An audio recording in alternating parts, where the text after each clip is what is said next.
Radio Cayman's Historical Vignettes was brought to you by Rotary Central. For more than 110 years, Rotary members have used their passion, energy, and intelligence to take action on sustainable projects. But I do have some questions. There are more questions than answers. Cayman Islands' foremost listeners' participation program. Talk today. What's on your mind, Cayman? If you're ready to talk, we are ready to listen. Discussing current events and local news, community spotlights, hot topics, listener stories, cultural and historical discussions, environmental issues, fun and lighthearted topics, guest interviews. Cayman, basically anything you want to talk about, we are ready to listen. Here's your guest host. Coming up next on Talk Today, it's Open Mic. Yes, it's your show. You can let us know what's on your mind, so pick up the phone and give us a call. Having lunch or driving around, hey, stay with us. Talk Today is brought to you by Subway, open 24 hours in Countryside, Anderson Square in Georgetown, and Centennial Towers in West Bay. And by the Ministry of District Administration. Explore your history, explore your land, explore your sister islands. And Cayman Airways. Call them on 949-2311 to book your nonstop flights to Los Angeles and Panama. And Doctors Hospital. Peace of mind is important when life happens. Doctors Hospital, always there for you. Call 949-6066. Talk Today is also brought to you by Mike's Builders. Call 923-0706. Mike Builders. They make it happen. Talk Today is reminding you to avoid any statements or comments which are abusive, derogatory, malicious, or defamatory. Do not use indecent language or make any statement that is false or misleading. Call 1-800-534-8255, 949-6990. 949-8037 or WhatsApp us on 925-3261. And now, back to Talk Today. Good afternoon, everyone. I'm your guest host here, Charles Glidden. It's a brand new week, and we've had some busy times in Cayman. Party time in Cayman. Yeah, Balamanu had people in the street enjoying themselves on the weekend. Everybody out there having a good time. The ladies were out shaking that ting and showing off that ting. Yeah. Oh, yeah. Now it's Monday, and that means it's back to reality. Yep, back to the grind, right? Dealing with business. The new government is up and running, and it's a good thing that they've been able to hit the ground and take charge of things so quickly.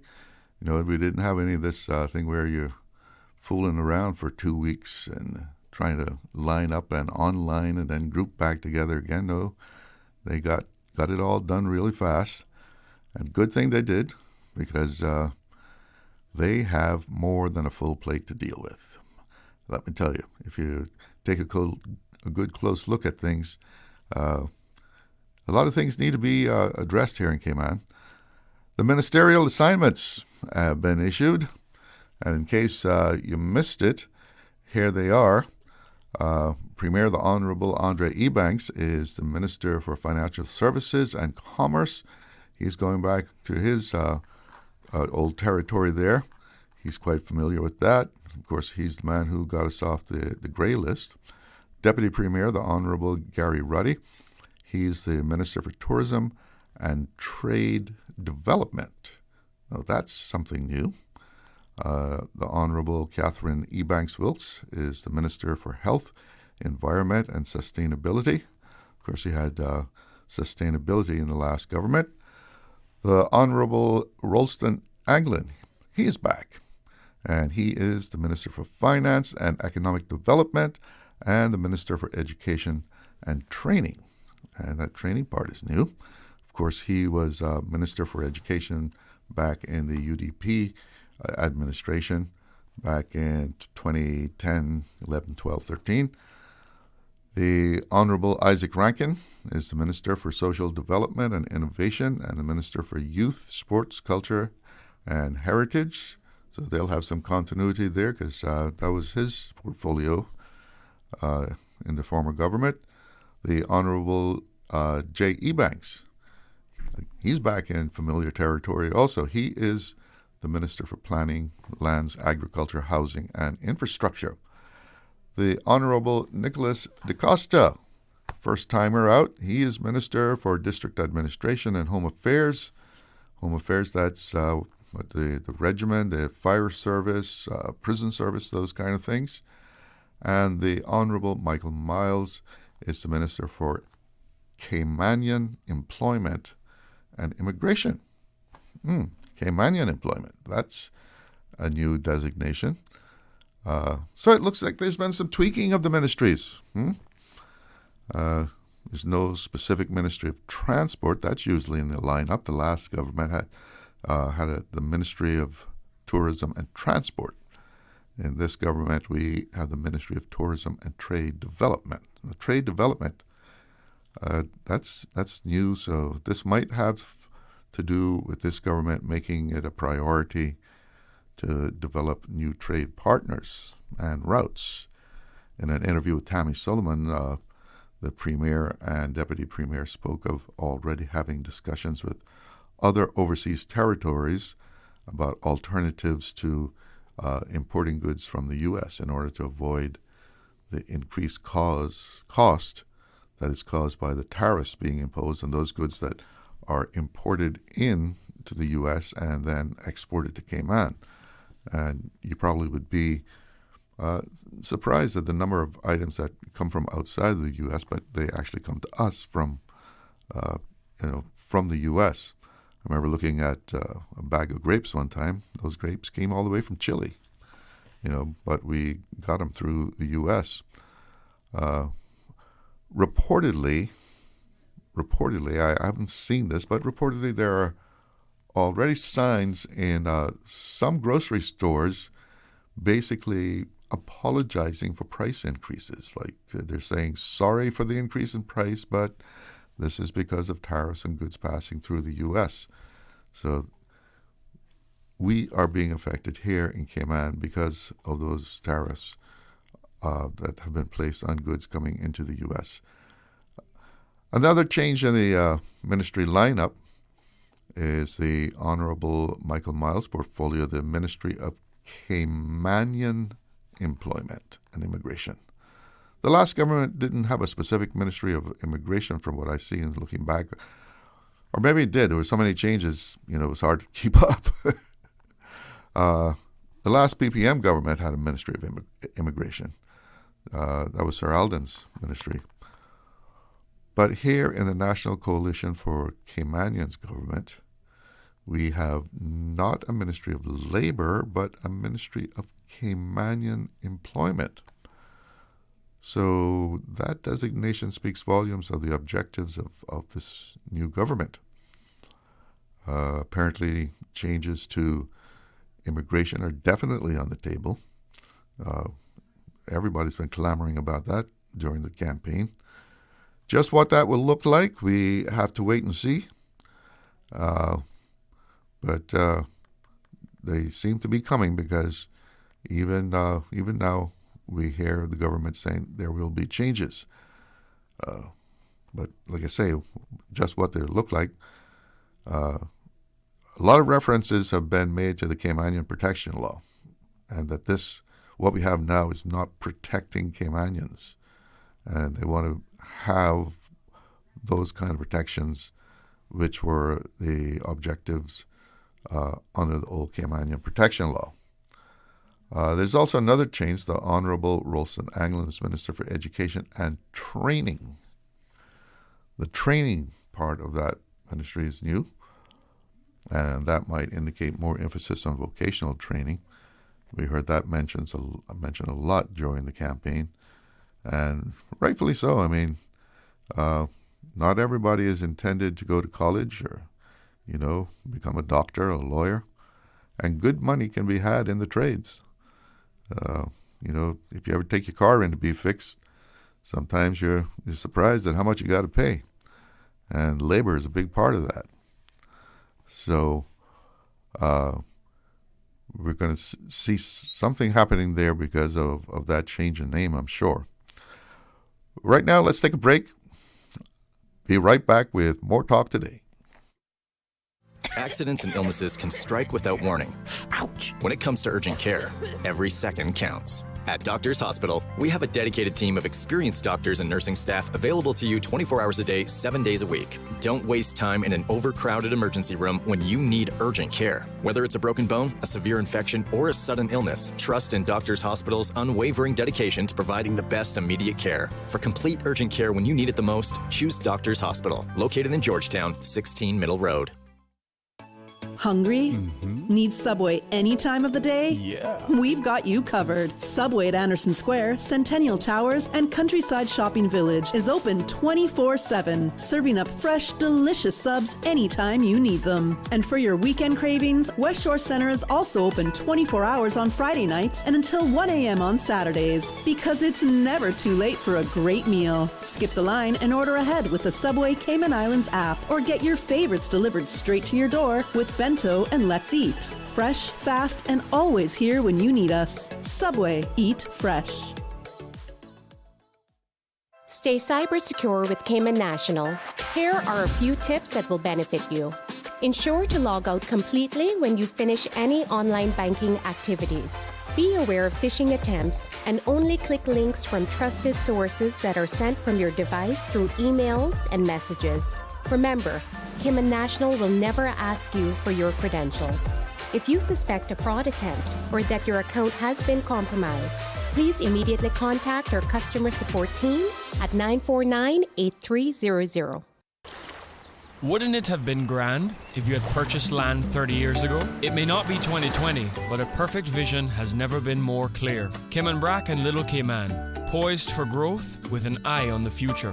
Your land, your history, your future. Discover all that our sister islands have to offer. Looking for fresh, healthy food that's full of flavor? Then you've got to visit Kirk Market. Our dishes are made with fresh, high-quality ingredients. Enjoy vibrant mixed greens or satisfying pasta salads. Or try one of our delicious grill options like blackened chicken, spicy beef steak, or grilled salmon. Looking for something light and flavorful? We've got sushi rolls and poke bowls prepared daily. And don't forget to explore a hot bar or Billy Fresh salad at the salad bar. Stop by Kirk Market today for breakfast, lunch, or dinner and taste the difference. Eat well, live well with Kirk Market.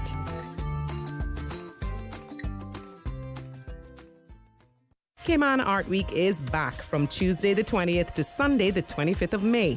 It's a fun-filled program of art events, pop-up exhibitions, open studios, and late opening hours at galleries and venues across all 3 Cayman Islands. Visit at your own pace or join one of our district bus tours with a new route added this year in Cayman Brac. All events are free and open to the public with art on sale for every budget. For all the latest, visit CaymanArtWeek.com. Radio Cayman's Talk Today.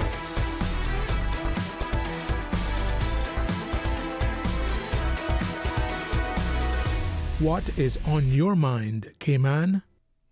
Welcome back to Talk Today. The phone lines are open. If you want to give us a shout, you can dial on 1-800-534-8255, or 949-6990, or you can use the WhatsApp 925-3261.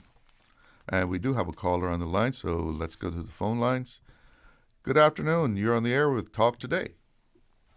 Good afternoon, Mr. Glidden. How are you today, sir? I'm doing fine. And yourself? Hanging in, sir. Good to hear you on all the time. Talking about, well, a few years ago, I can't remember exactly when, but I remember there was a time when, I think there was the PPM, Sir Alden McLaughlin.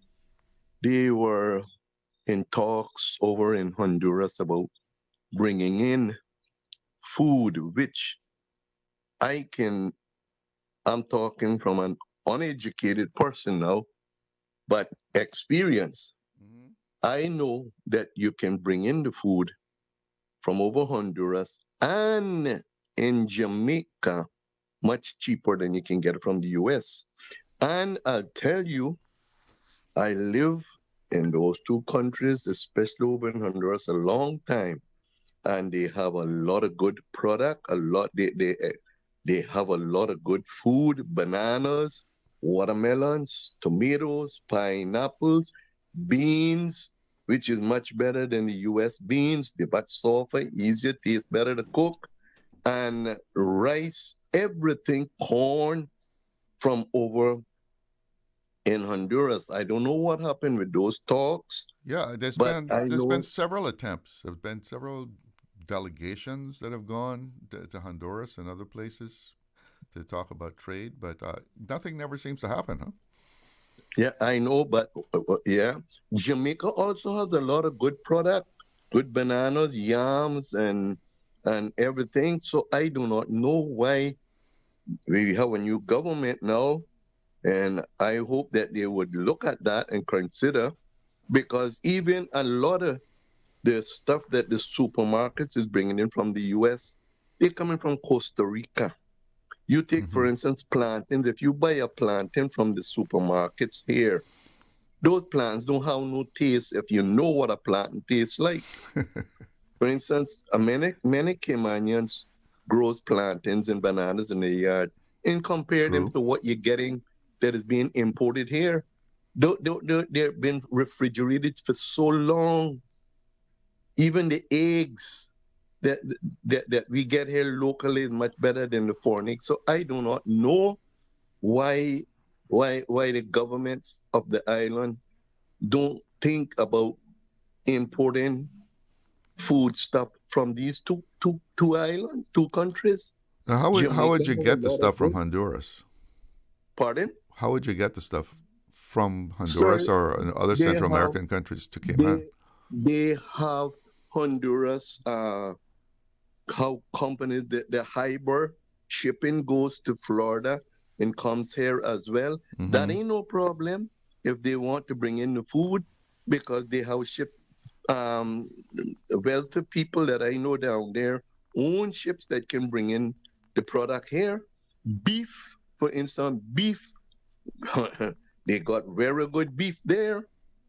And I don't know why, but I wish the government of the day would think about that and look at it, because it would save us a lot. And the fruit is much fresher when it get here, and it doesn't take that long, because sometimes it goes from Costa Rica and other parts to Miami, and it stays there for a long time.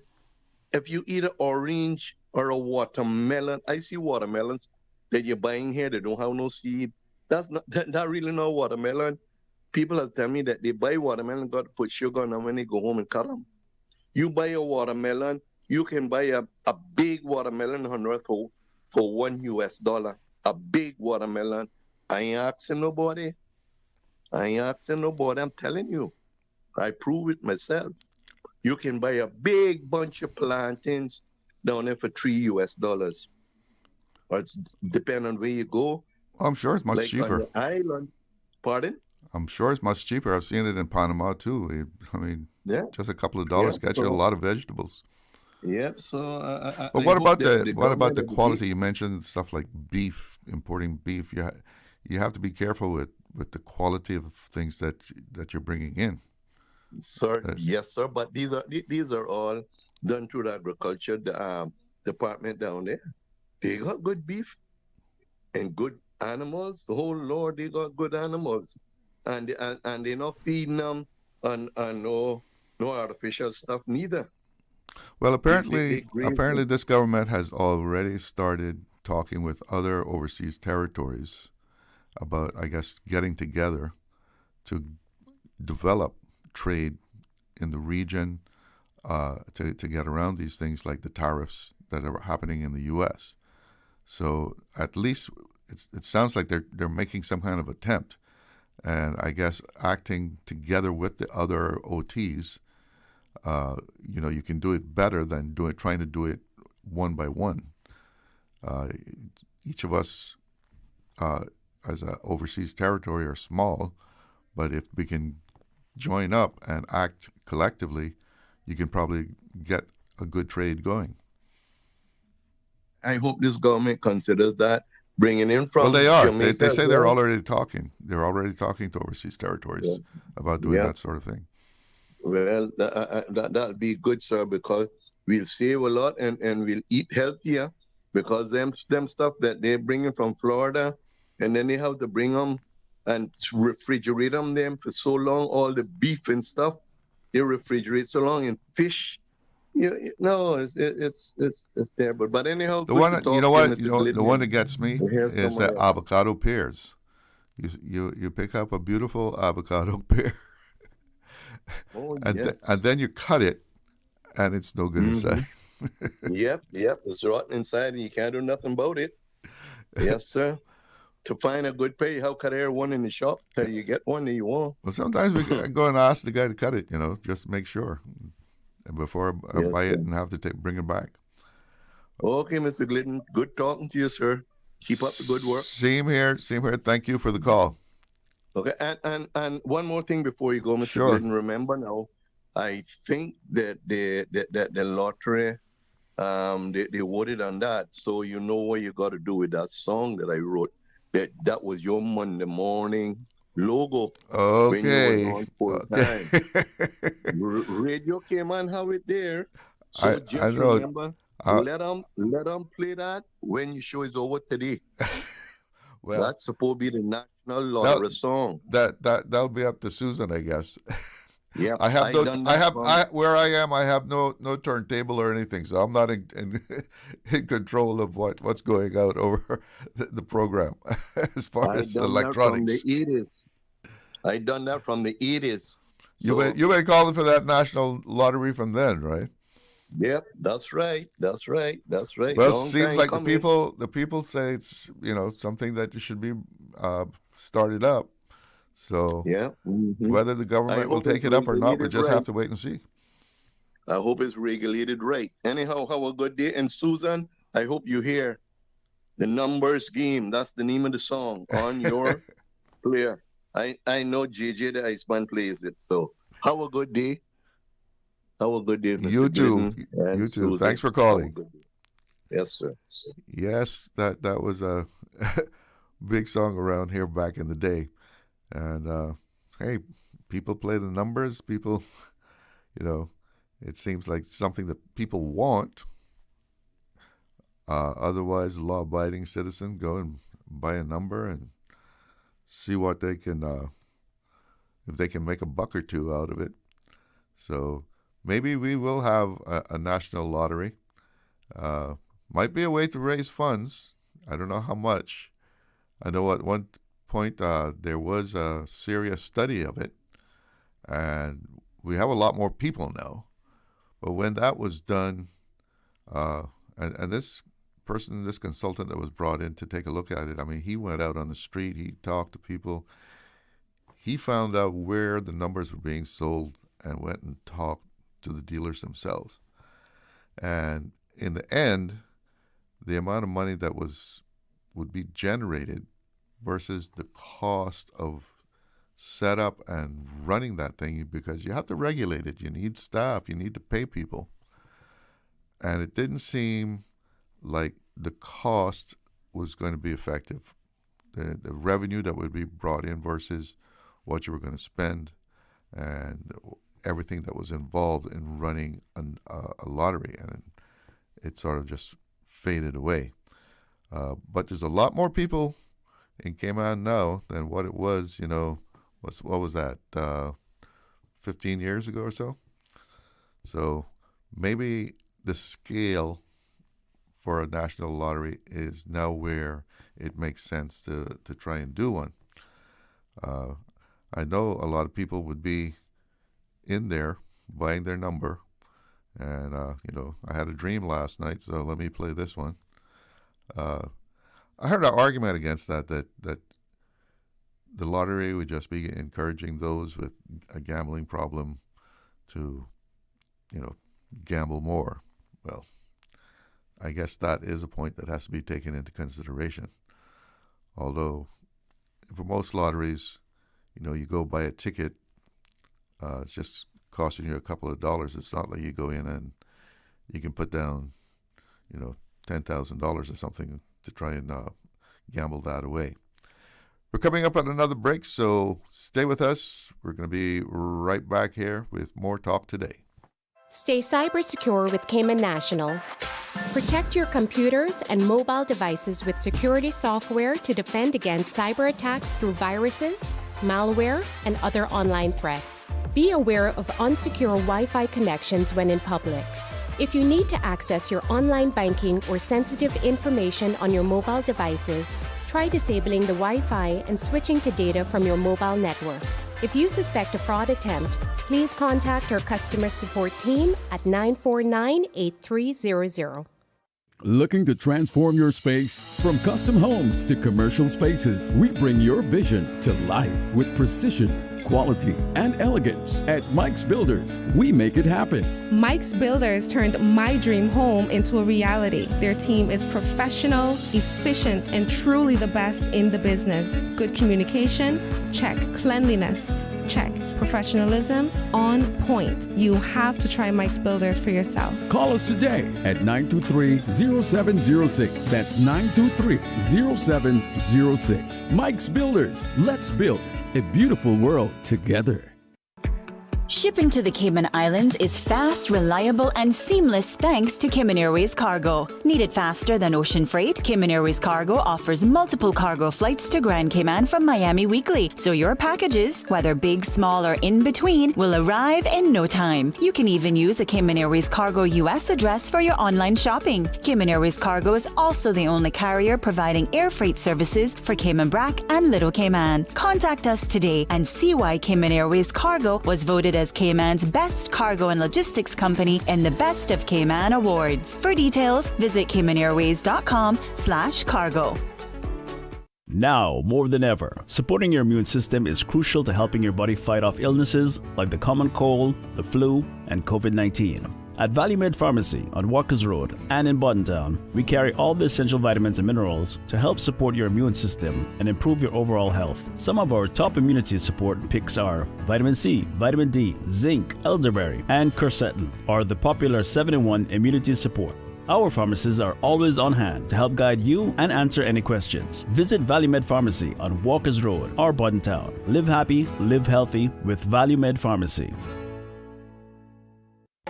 You hear that the VEG program taking applications again? What that is? VEG, man! The Minister of Tourism's program that helping Caymanians create new tourism products and services. Oh, I had heard about that, yeah. My friend was one of the successful applicants from the last round. I might apply for that still. Nothing wrong, child. After you got great ideas for things tourists would love to buy, try so check out the website rcayman.ky/VEDGP for more information and apply. I'm going to do that right now. Radio Cayman's Talk Today.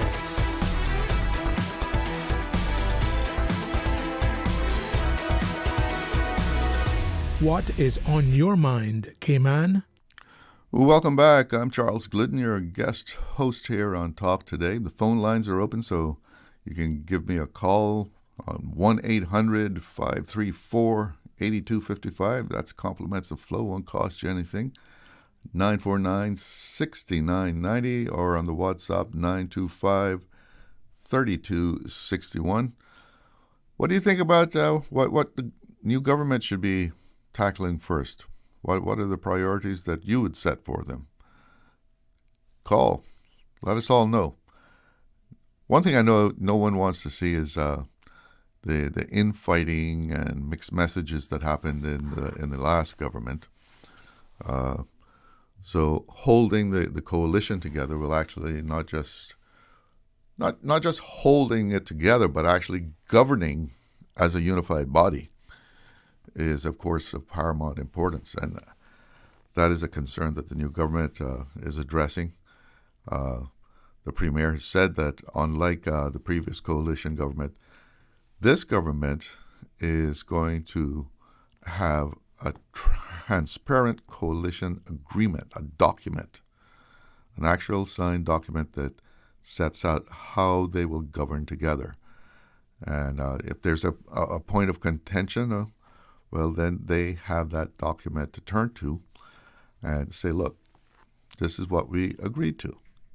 We all signed up for this. Apparently, the agreement is modeled after the agreement that Prime Minister David Cameron had with the Lib Dems back when he had to form a coalition with them in the UK. Let's hope that this agreement will prevent the uncertainty experienced over the last 4 years. What might ensure that we don't experience that kind of uncertainty is that this coalition agreement, this document that is meant to bind this coalition together, and I take it govern their relationships, is that the plan calls for making this document public. Yep, we're going to see what's in it. This means that we, the people can also hold a minister or a coalition faction accountable for not following what they agreed to abide by. And I believe we have a call.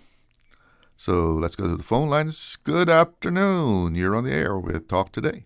Good afternoon, Charlo. How are you doing, sir? All right, and yourself? Not too bad, For a Monday, we give God thanks. Yes. And I'm hopeful in my heart, and I'm well, and all those who are close to my heart, for the most part, are well also. That's great. And then, of course, lovely Cayman as well.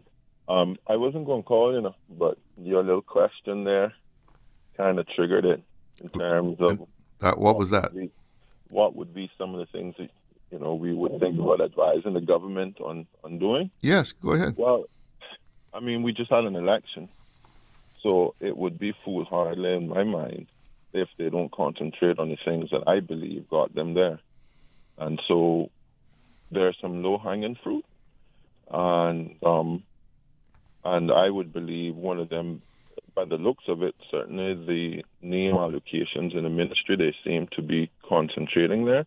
One that stands out is that Caymanian employment. And yeah, that's interesting, isn't it? It is very interesting. You would have liked to believe, since we're in the Cayman Islands and we're dealing with Caymanians, that would have been our focus for a very long time.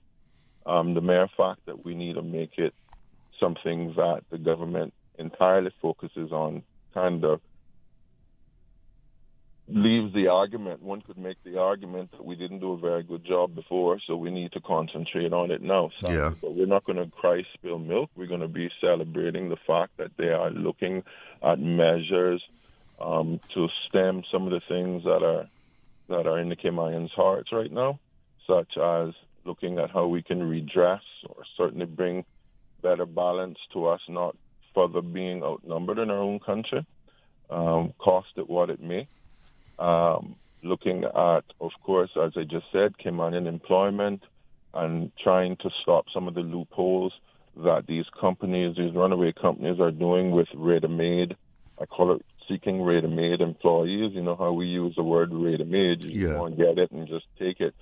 Very few countries that I know about, including Motherland, you can't apply for a job as, and I'm probably going extreme here, but I want to underscore the point that I'm making. You can't apply for a position of bagging groceries in a grocery store in the UK unless they have, as part of that contract, training for how you should be able to properly bag some groceries in a bag, And there was a time in Cayman when that was front and center, and we got away from that. And that's what I mean. We've allowed these companies to make us feel inferior because we require some form of training on most jobs. Most jobs require some form of training. We've encapsulated it in that fault, if you will. If I'm remembering correctly, the old Caymanian protection law called for that. That's right. The reason you're bringing someone in is because you don't have a trained Caymanian. Right. So you're going to bring this person in, and a Caymanian is going to be put in place to understudy that person.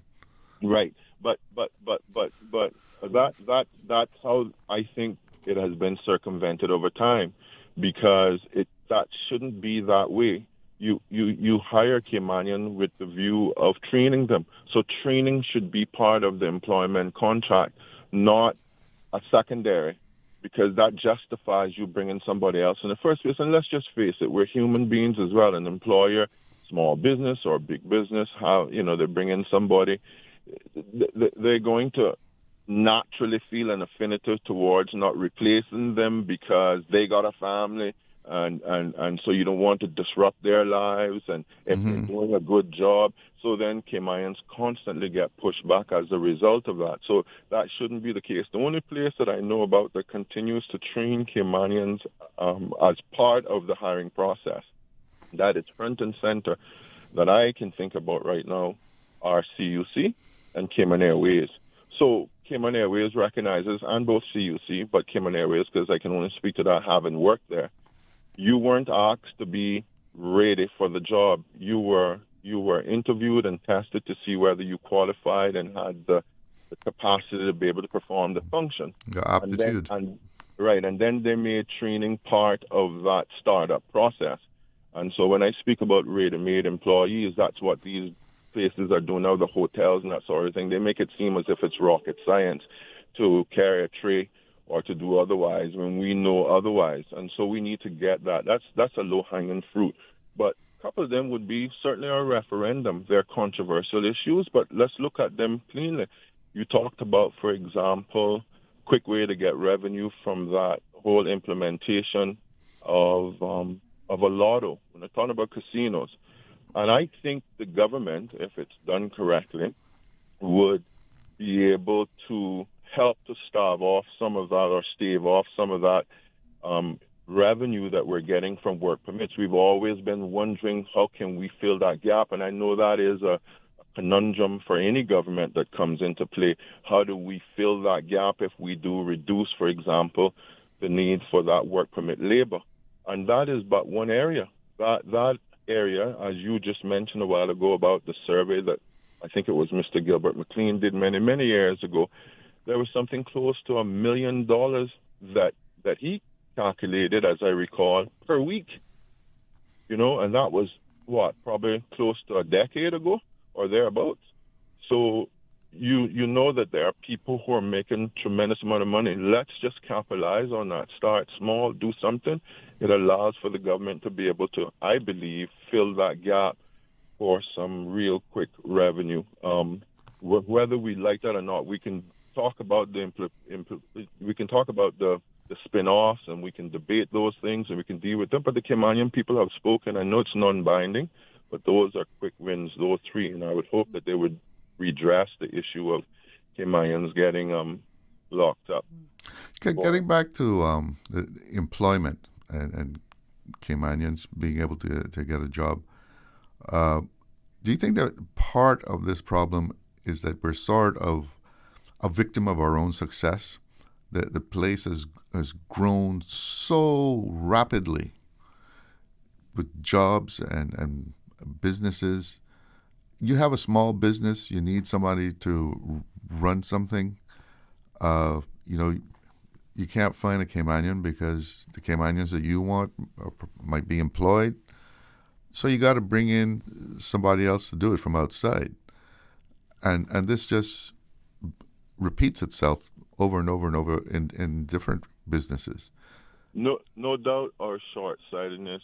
I agree with you, Mr. Charlo. No doubt our short-sightedness for developing at a pace that keeps track with the Caymanian, for example, birth rate, keep track with Caymanians' ability, because it goes back to that question, who we're developing for.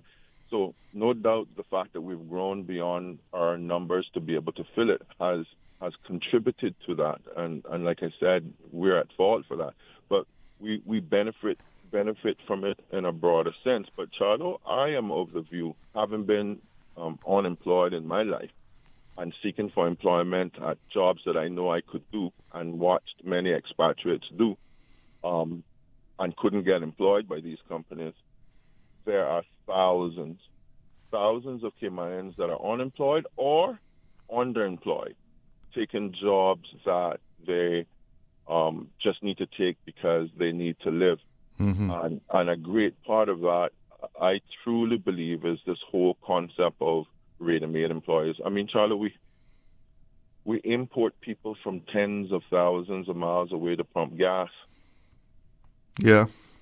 And so this ring fencing of not having... But so why do you think that is, though? Why do we do that? But that's what I'm saying. This ring fencing of not having things like the component of training, that a company must provide training. They must state it like that is part of the prerequisite. So you can't ring fence that by itself. They must provide training to Caymanians in order to for a job. Before you can get a work permit, you have to have demonstrated that you trained a Caymanian. And why that is and part of the reasons why a lot of these guys that are fall through the cracks is because they can't even get, as I just mentioned, a gas pump attendant job.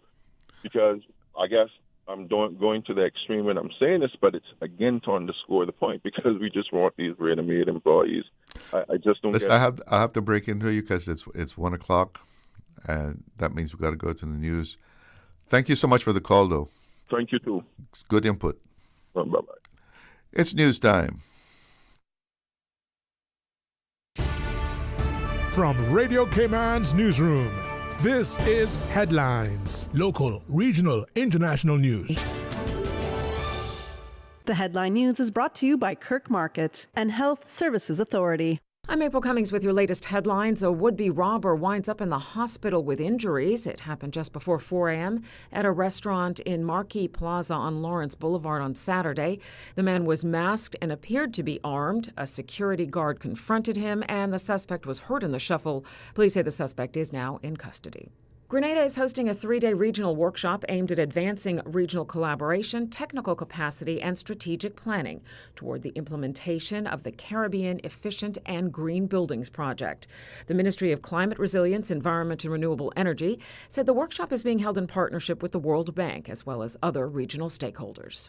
The U.S. and China today agreed to slash their massive recent tariffs, restarting stalled trade between the country's two biggest economies and setting off a rally in global financial markets. But the de-escalation in President Donald Trump's trade wars has not resolved the underlying differences between Beijing and Washington. The deal lasts 90 days, creating time for U.S. and Chinese negotiators to reach a more substantive agreement. Those are your headlines. I'm April Cummings. Radio Cayman. More news available at www.radiocayman.gov.ky. Check out our social media pages: Facebook, YouTube, X, formerly Twitter, Radio Cayman Headline News.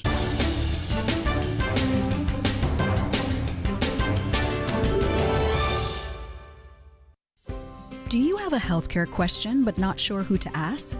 Contact HSA's Patient Call Center to speak to one of our experienced clinical team members. We are here to answer your questions and help guide you through your healthcare journey. Need to make an appointment? Our team can help. Contact HSA at 949-8600 or email info@hsa.ky. At HSA, we are committed to caring for you.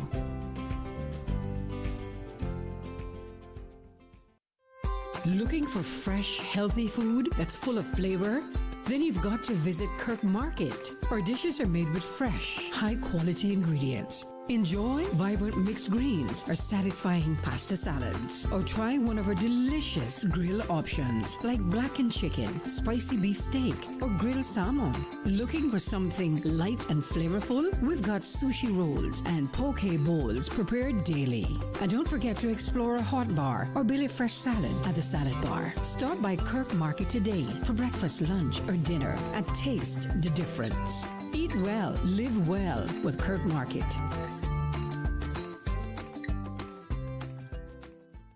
Radio Cayman is pleased to feature this special Sister Islands historical vignette brought to you by the Ministry of District Administration and Lands. Explore your history, explore your land, explore your Sister Islands.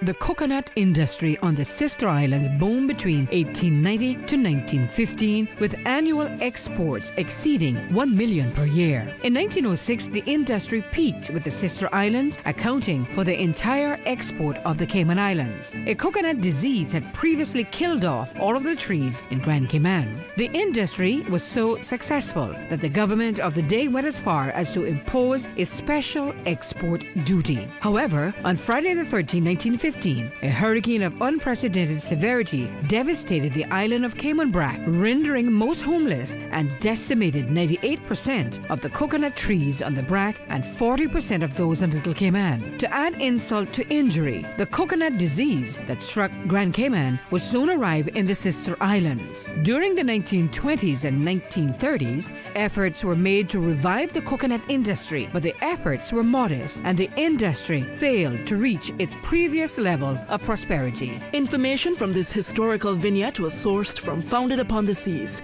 A History of the Cayman Islands and Their People by Michael Creighton and the New History Committee. Radio Cayman is pleased to feature this special Sister Islands historical vignette brought to you by the Ministry of District Administration and Lands. Explore your history, explore your land, explore your Sister Islands. Explore your history. Explore your land. Explore your sister islands. The ultimate staycation experience. Your culture, your freedom. The land that time forgot isn't gone. It's your sister islands. Discover all that our sister islands have to offer. Radio Cayman's Talk Today.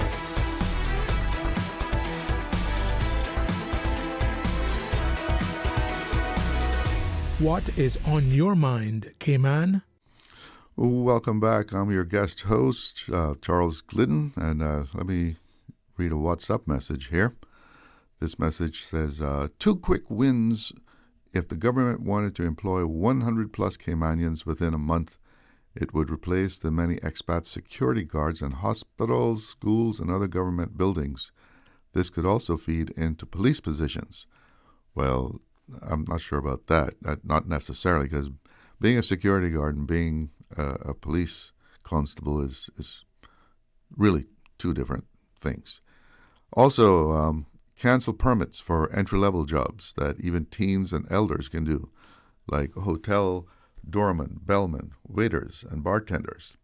And they go on to say the easy, cheap 6-month temporary permit, I guess it is, yeah, are all that's needed for the high tourism season, but these should not be granted.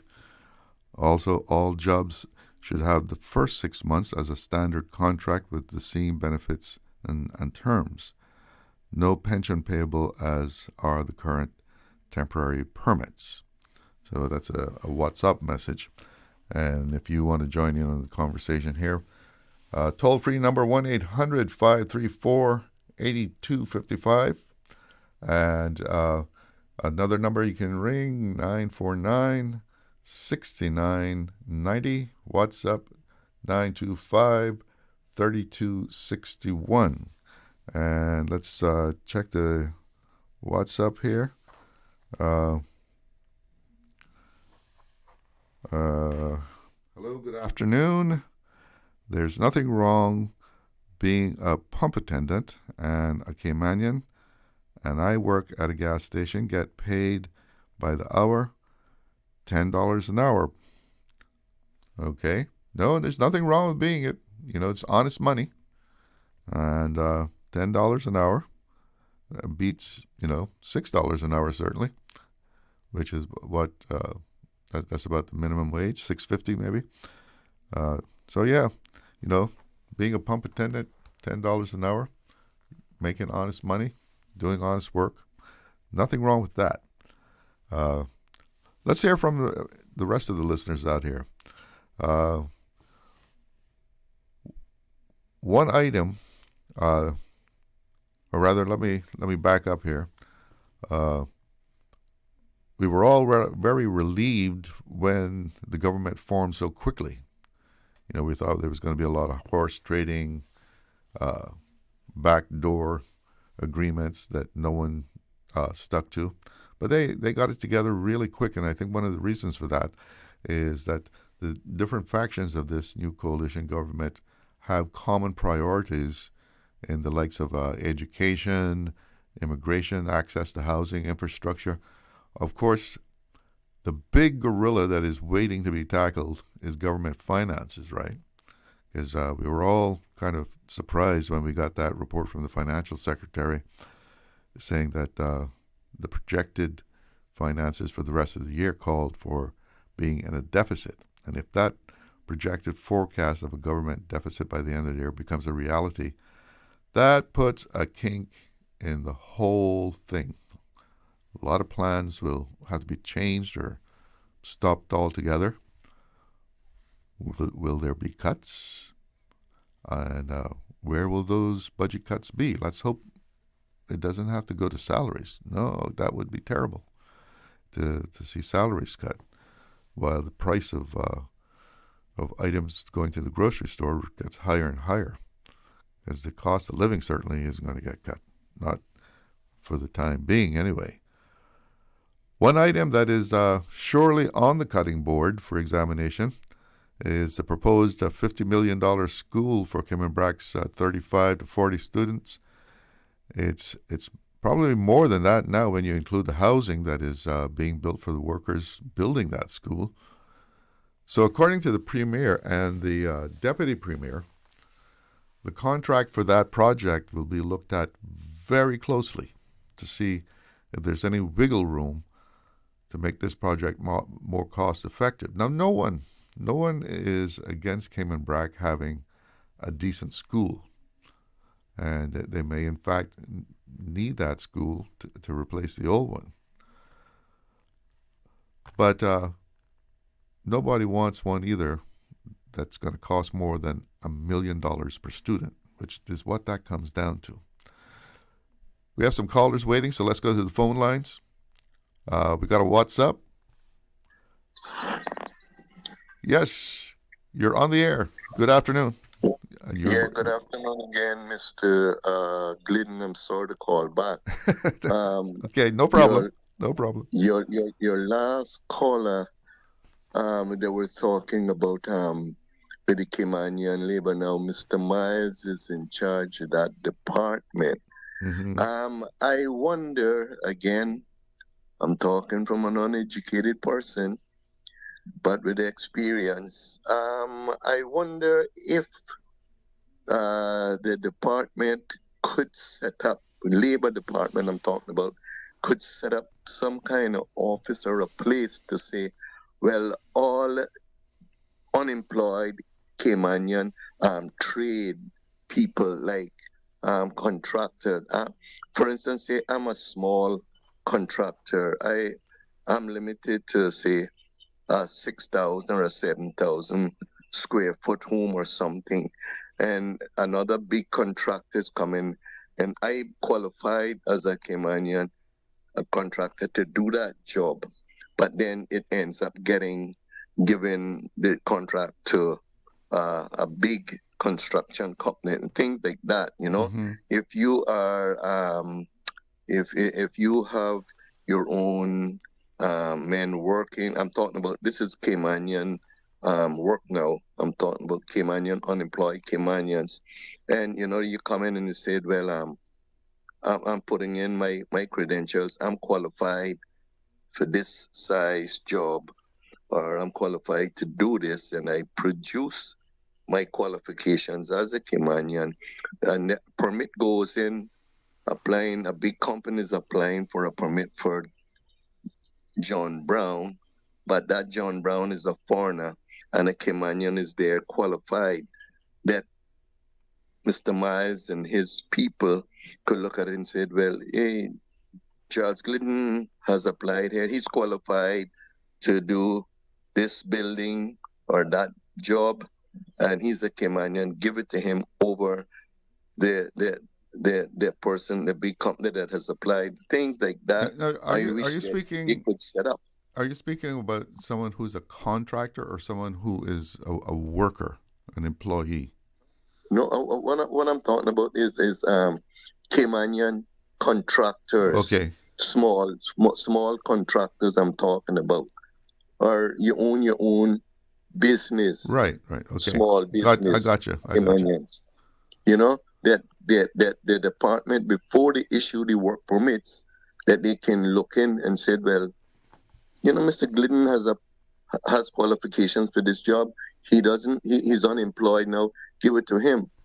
So the immigration will say, well, hey, but we need this revenue from this big construction company. You see what I'm getting after, sir? To give them the work permit. Yeah, that's where I'm getting crossed up. The work permit and the Caymanian contractor. Yes, that's what I'm talking about. So I wish they could, Mr. Miles and his people could look at things like that. Also, the tourism business. Again, I know it's a lot of good Caymanian tour guides. I know I was in a business, a lot of good Caymanian tour guides that don't have a job.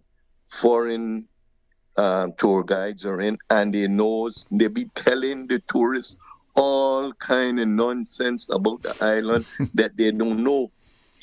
We sat a history test at the Pedro St. James Castle when I was up there. I can't remember who was in charge of that department, the tourism department that time, but we all had to pass a history test of the island to know the island before we could get qualified for them. Is that to get a license for transportation? Yes, sir. I'm in taxi. I think they still do that. I've been in the presence of tour guides telling people, tourists, some kind of nonsense, and I had to stop them. I had to say it's not true. I see they go down to the turtle farm and telling the people all kind of nonsense. Well, listen, I got some callers lined up here, so let me. But thanks for calling back. Yeah. Have a good afternoon. One WhatsApp message here says, please expedite the rollover of many civil servants. They stay on contract so long that they get status, then they bring in the whole clan. So we have some more callers. Good afternoon. You're on the air. Hello? Yes, good afternoon. You're on the air with Talk Today. Hi, good afternoon, Mr. Glidden. How are you doing? I'm fine. How are you? Good. I just wanted to reiterate that wasn't why I called, but since he mentioned it, what Mr. Shillette was saying there about the taxi drivers and tour bus drivers and the public transportation drivers especially, not giving, well, I've had a few complaints. People, message me to share their concerns, but I've also been around the drivers, especially taxi and public transport drivers, and hear them, well, not knowing information about the Cayman Islands, giving incorrect information, and not even knowing. They're trying to make it up. Right, and not knowing where the sightseeing locations are. And I think that should be a mandatory requirement. I know I spoke to someone at the department that oversees the public transportation system, and I was told that they do have to take some form of, there is a test, training test sort of thing. But this must be a mandatory part of them obtaining their license. Also, what should be mandatory is that there's two areas of the law that deals with. I can't remember them right now, and I'm not near the laws, but two different laws that pertain to their function and their services that many of them I can tell do for the ones that I've been exposed to and the complaints that I've received, they do not know the law. They're not complying with the law. It's pretty obvious when you observe them, around the place. And I think that this is mandatory also, that they should have these laws with them on hand and refer to them often to make sure that they're continuously in compliance. And in a manner of speaking, that would also cut down some of the complaints. But I've also expressed where I think public transportation drivers should be reserved for Caymanians. And when I say Caymanians, I mean exclusively Caymanians. But if you want to go so far as to say even status holders who are now considered a Caymanian, well, let's go there too, right? That's fine. But not Caymanians who own the public transportation system and then hire work permit holders to run their transportation. I mean, it's a tricky situation to have to deal with because Caymanians are entitled to have business license and hire who they want to hire. That's the problem. That's the problem there. But I also think the government, because I know they do it in the States and they do it in I think Canada or the UK. I don't remember which other. There's some other locations that they do it where specific occupations and jobs are reserved primarily for their citizens. And in the States, you cannot hire just anyone unless it's a farmer. You have to go through the Department of Labor to obtain a certificate to present with your what they call a work visa application in order to put that in to say I need to get someone to fill this position, right? And that should be a mandatory requirement in Cayman too, where these companies have to obtain labor certificates either from work or from the Department of Labor to put with these applications for work permits to demonstrate conclusively that they have endeavored to try to hire Caymanians. And I do believe that the government, it wouldn't infringe on anyone's rights for the government to mandate certain occupations in this country, like you were referring to earlier, a gas station pump attendant, a bellboy, landscape, some landscapers, those are entry level positions that many of our young Caymanians or any Caymanian can become entrepreneurs on their own or can hold these jobs if they so feel like. Those positions should be mandated by law to be reserved just for Caymanians. Because some of those things could be done by high school students after right. school,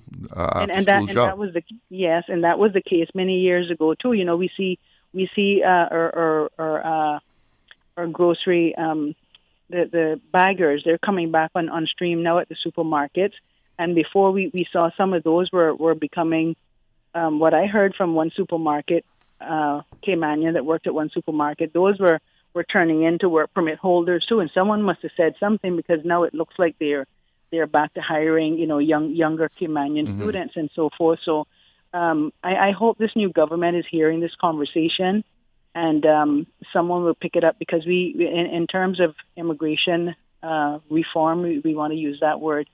Some of these things, every other country in the world, Mr. Glidden, I'm sure you know this, many other countries in the world are protecting their people, and they have a higher ratio of nationals than we do in our little small islands, and yet we can't get this right. And I think this is the pivotal crossroads in Caymanian history where we need to start getting this right. And I am all for human rights and complying with international standards and all that kinds of stuff, but I am also more so all for protecting our Caymanians and making sure that we get the jobs first and foremost. Those pump attendants and like Mr. Shillette was there saying, back in the day they had to take this training and had to demonstrate that they knew this information, because we can't have people coming to our islands and not being represented by our people. Number one, they're not hearing our accents. They're not experiencing our culture. Yeah. And not having a Caymanian experience. And they don't have the Caymanian experience. And so, anyway, that was my feedback with the call. So, thanks very much for airing that. And thank you for calling. Thank you. You made some very valid points. Thanks. Have a good afternoon. You too. Bye-bye. We have some more callers on the line. Good afternoon. You're on the air with Talk Today.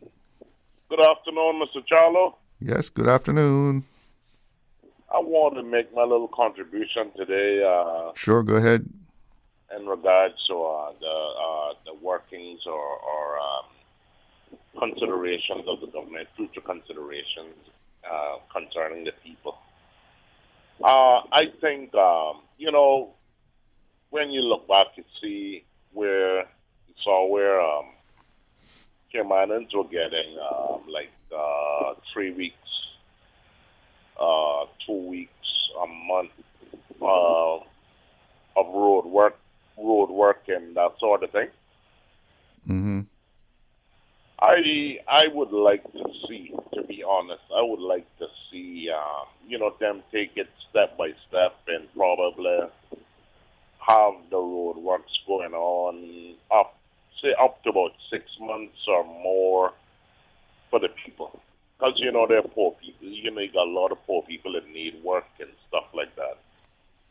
And, I have the belief that it will be a affordable if they can afford to do it. And I think that a lot of Caymanians want to work. So I think that, I believe that that could be one of the number one focuses of this government. A part of it is a part of what they believe in also is prosperity. I'm sure they want to see the Caymanians prosper. You want to see the little man wear better clothes and get a little car and get a little better off and all that kind of thing, and know how to go and rob and thief and stuff like that. Make sure that our people got a little work that they don't how to be encouraged to go and do wrongdoings and stuff like that and crime to make money. Sure, that they have good gainful employment. Yeah, yes, sir, and I think I would like to see them doing it. Have them. Eventually they get their little uniform and they're doing their road work. I would like to see them doing it. A lot of Caymanians doing it up to a year. Just All right. right. Well, maybe we'll see that. And another thing too, Mr. Jallo. Another thing is, sometimes we teach our people to be employed, but I think we need to hear a lot more about our business, teaching our people to be business, get more into business. Well, that's true. The people, the guys that get the status and all that and thing, they start open businesses in Cayman. So why we can have encourage our people? We should be encouraging our people to start their little businesses and try to help them out. The little poor man on the street that you see trying to make some money, help him out and make him help him out with his little business. See where he can make make over our people. Make over the people and like a painter. When the painter put the car in the garage and he paint it over and just look brand new. Make over our people and help them. And I believe that this government also is fair. I believe in that too. I believe it. Well, listen, I got some other callers, so I'm going to have to try and get them in. Thank you so much for calling. Okay, Mr. Challo. Have a good afternoon. Okay, you too, sir. We have another caller on the line. Good afternoon. You're on the air with Talk Today. How are you doing? Hello? Good afternoon. Yes, you're on the air. How are you doing? Thank you. Sorry, I wasn't sure with my time. Pretty good. And you, Mr. Glidden? I'm doing okay. Good. I'd like to agree with the last caller concerned about labor and job provisions for Caymanians. I think there's a lot of jobs that Caymanians can do. They're not, because we always focus on who has the degrees and all that kind of stuff. But the common labor jobs, is a lot of common labor jobs that Caymanians can do. And we have to encourage them to get involved. I think one of the things is that there's lack of training. And a lot of jobs Caymanians will not take because, I don't know how to do that. I ain't doing that. That kind of attitude kind of thing, And that comes with training. And sometimes, or most times, you can get trained on the job if the entities would accept that. That's how I grew up. I learned everything I learned. You learned it on the job. By working with entities. I learned mechanics by working with mechanic. I learned how to manage a gas station by working at a gas station. The list goes on. I've done a lot of things. But the learning process came from having an experience on the job. Nothing beats experience. Exactly. So I think he's right. Yes, I'd like to add to that. The other thing I'm focusing on, we were talking about tourism, tour drivers, transport, licensing. Right. I've always seen a flaw in that. And this is the flaw. I've been in the tour guide business for about 19 years, off and on. I started way back when it was Tropicana Tours. Then I went to limousines. I worked limousines 7 years. And then I went back to cruise tourism. But there's this, the way the system is designed, I think it sort of doesn't work. And this is one of the reasons why we see all the tour companies looking for getting permits for drivers. I use me for example. I'm a Caymanian. If I'm a certified tour guide, I shouldn't be stuck to one company. If your company needs a driver tomorrow and I have no work, if you call me, I should be able to drive for you. But that's not the way it's set up. I can only drive for the company that has the name on the driving permit. Oh, okay.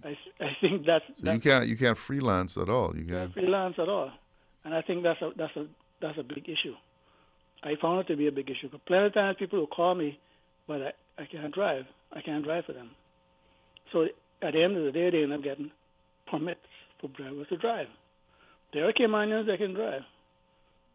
So what do you think about this test? Is the test not good enough? We can get to that now. There's a thing called Know Your Islands. Yeah, I think the test is reasonable, but this is where we separate drivers now from tour guides. I think only tour guides should be certified via that test.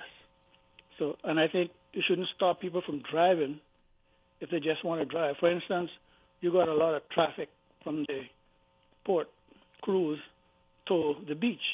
Mm-hmm. Those drivers are only driving, but they have a tour guide license, or that's what it says, but they're not tour guides. There's a difference between a tour guide and a driver. That also has to be identified and separated. So if you just want a driver, sure, but he's not a tour guide. Right. If you're just driving someone from Georgetown down to the beach, there's not much to commentate about and say, well, this is this and a little bit of history behind it and that sort of thing. Exactly. I think it encourages Caymanians to feel like, people who can certify for that role as a tour guide. It gives them more pride in what they're doing. Because when you have the same license as the next guy, and you go down to the dock and say, all these people, see before driving a bus, and they don't know nothing about Cayman. They just come to collect a payday. That is it.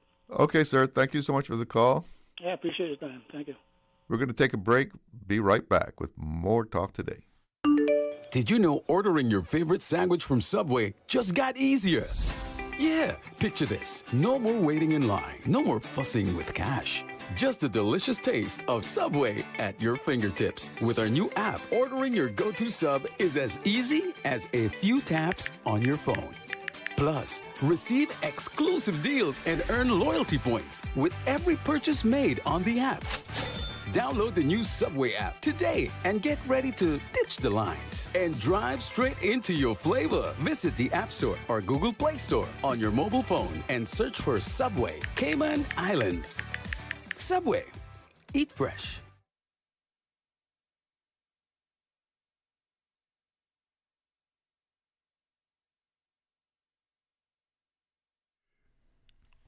Welcome back.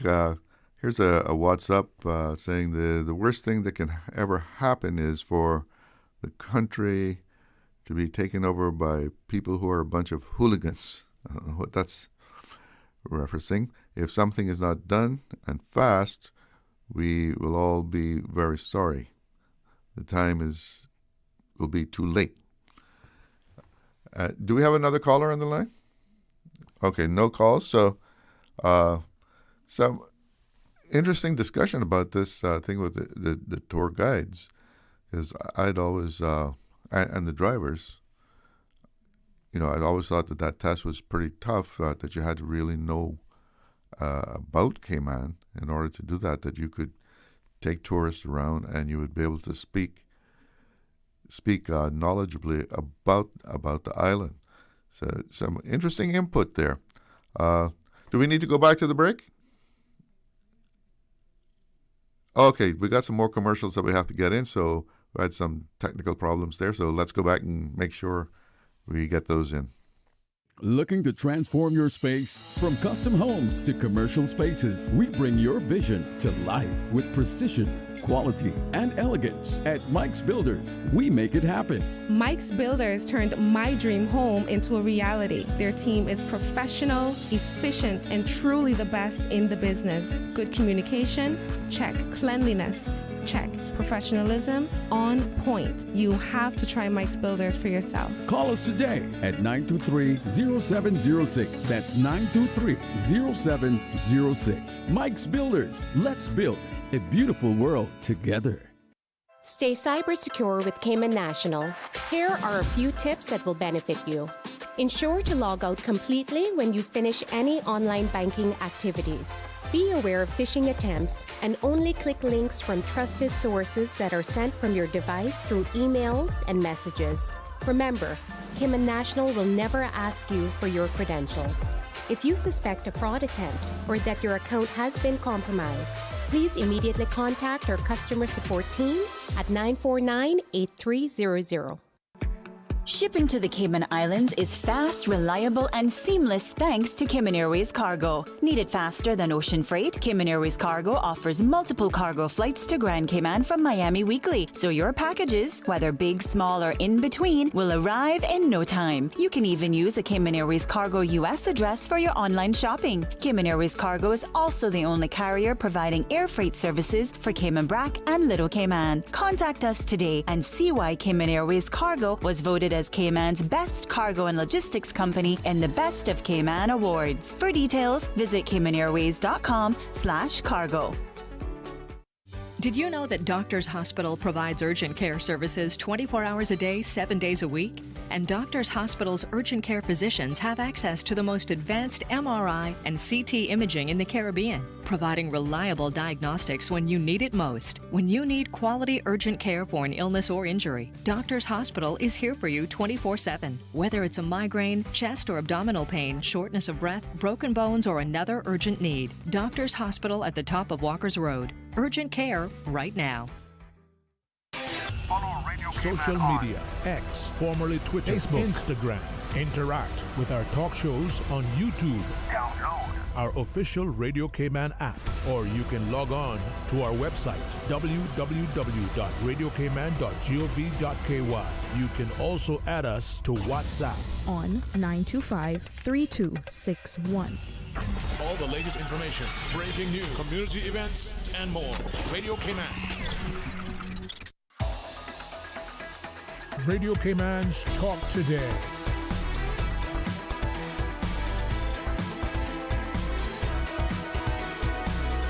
What is on your mind, Cayman? Welcome back. Let's just check in with the WhatsApp messages here. This message says, I'm just getting to listen to the talk show, the lady that was just on, and about assuring Caymanians get the first priority for jobs. My input on this is that Caymanians do the jobs, acting in the position. I guess this is people who are already working for someplace. They get the job, acting in that position, and then they apply for it, and then get told that they do not qualify because they don't have the degree. And it is still the same person that they turn down that has to train the applicant when they start the job. I've seen this happen firsthand. Yes, we've heard about those things where a person who's turned down for the job, somebody comes in on a work permit and then they have to train that person. That's a story that's been repeated a number of times. Let's see what we have here. Not opening up. Okay. I thought I had another one here. But if you want to give us a call, toll free 1-800-534-8255. That's compliments of flow. Or you can ring us on 949-6990. WhatsApp 925-3261. And I'd been talking about what the new government seems to be preparing to do. I know Deputy Premier, the Honorable Gary Ruddy, has been very adamant about the need to improve education. And that's a big item on their priority list. And he's not talking about improving the buildings necessarily, but what is being done in the classrooms and improving the quality of students coming out of the school buildings by bringing up the level of exams. The failure rate is not acceptable at all. I think we have a caller. Good afternoon. You're on the air. Good afternoon, Mr. Glidden. How are you? I'm doing fine. And yourself? Good. I'm just listening to your show, and I'm 100% with the people that called in. But I would like to say this, you have to have experience. How are we going to get experience if you don't get on the job? I started my job as a clerk in Royal Bank of Canada, and I worked under Mr. Leonard E. Banks. I didn't have a clue of what I was going to do, and I went in there and I made myself in every department that I could. And, you know, this is where they are failing. You have to have experience. We had captains, we had chief engineers, we had mechanics.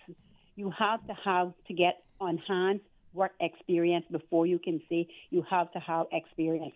How are you going to get experience? This is foolishness when you say you have to have experience. Everyone, we had to crawl, we had to walk, we had to run. I mean, come on. Let's get a hold of this island. You know, you be a cashier, you have to learn.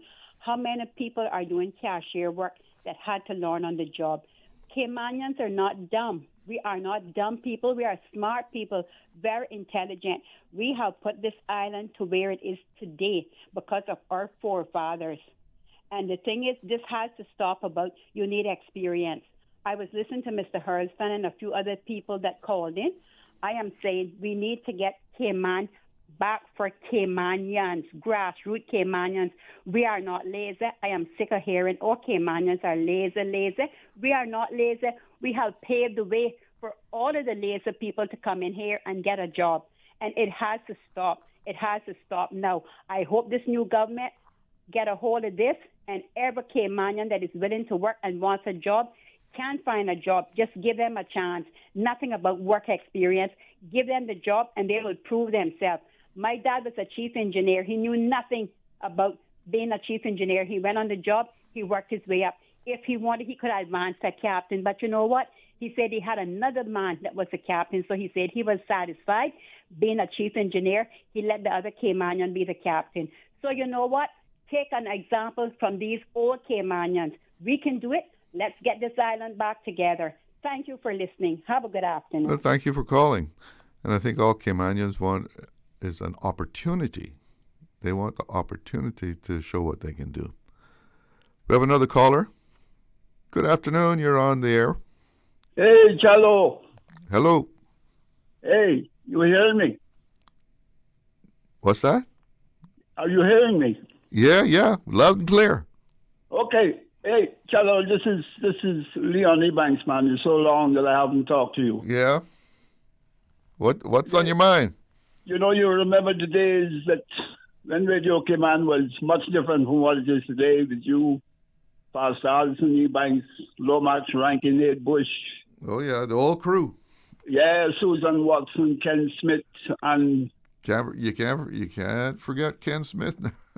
Yeah, I tell you that. And then we had a Scotch bonnet from Guyana. That girl, yeah, I forget what she was named again. But, man, she was, you know, everybody was just so different then times.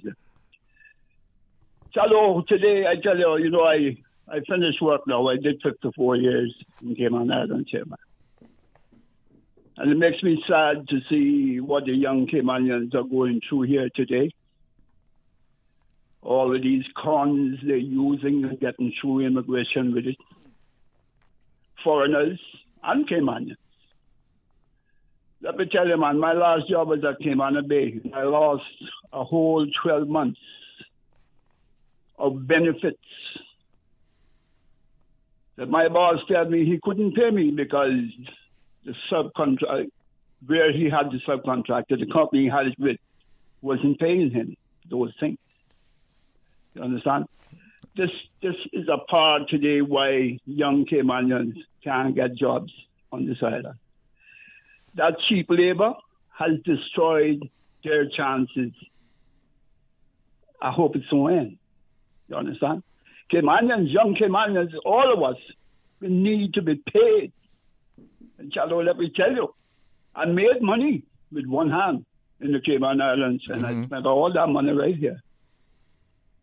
You understand? So I'm proud to say that today. I don't have what I should have, but I'm proud to say those words. We need to pay the Caymanians because them expatriates come into this country, Chalo, $2 an hour. They're so desperate, they'll work for it. Trust me. $2, they'll work for it. Because it's better than what they left at home. That's correct. And Cayman, our yard is a nice yard. Oh, very nice yard. Today, in the world we live in today, our yard is a nice yard. So when people come here, they don't want to leave here, my friend. You understand? But I'm just praying for Andre and his party to do something about this immigration problem, boss. Well, from what I have heard them say so far, immigration is at the top of the list to be taken care of. You got to do. Hey, look at England right now. Problems happen too, right? With them visas and things like that, and people just coming in and taking the people work them, and the English people can't get on work neither. That can't work, boss. Immigration seems to be a problem, globally. Yes, people moving from one place to the other looking. A lot of people are just simply looking for a better life. Yes, man. I understand all this. But right now, we're pushing for things to happen on this island that we don't want to happen. But we got to take care of Caymanians first. Yes. Tired of hearing this kind of thing about Caymanian lazy. And I tell you, Chalo, if I'm remembering right, it was a Caymanian that started with that word, boss. And the rest of them just come in and pick it up. Okay, a Caymanian started this thing about Caymanians being lazy? Is that what you're saying? If I'm figuring right, if I'm remembering right, it was a Caymanian who started that, boss. Well, in that vein, we talk about that the foreigners are coming in and taking our jobs. But remember, in a lot of cases, it's Caymanians that are taking out those work permits. Well, yes. It ain't no foreign inside you working to the Cayman, you do have a say with those permits and things like that. It ain't none, I believe. You understand? But, Chalo, it's really sad, man, because I remember when I was young, and you must remember my mother working for your grandmother in Northwest Springdale. Right in that square, she used to work. And, 12 years old after I lost my finger, Chalo, I remember. It just killed my feelings for school, but I went to work. My first job was down Port Authority. So let me ask you something. You think, and the other callers that will be calling in, should there be a moratorium on work permits? Should we just put up? I tell you right now, should we hit the pause button? Should we hit the pause button on work permits? Listen, I'm right there with you. I support that. Right now, well, I'm asking a question. Work permits and see where we are on this island with these work permits. That's how I feel. Yeah. So. Well, there's probably a lot of people that feel the same way that you do, from what I'm picking up. Yeah, I know. I just wish, I boast about it. West Bears are running things again. Well, let's see what kind of chance you can, or what kind of changes you can make. So what you say, the sun is rising in the west. You know how it goes, though. Yeah. Yeah, man. Trust me. So anyway, Chalo, good to hear your voice, boss. Leon, good to hear from you. Yeah, man. Thank you for calling. Hear your voice, boy. I tell you, man. I always remember you. I always remember that time, that moment in time, when Radio Cayman was so different. Okay, sir. Have a good day. All right. You too. Thanks for calling. Yeah, man. All right, let's have a break, and we'll be right back.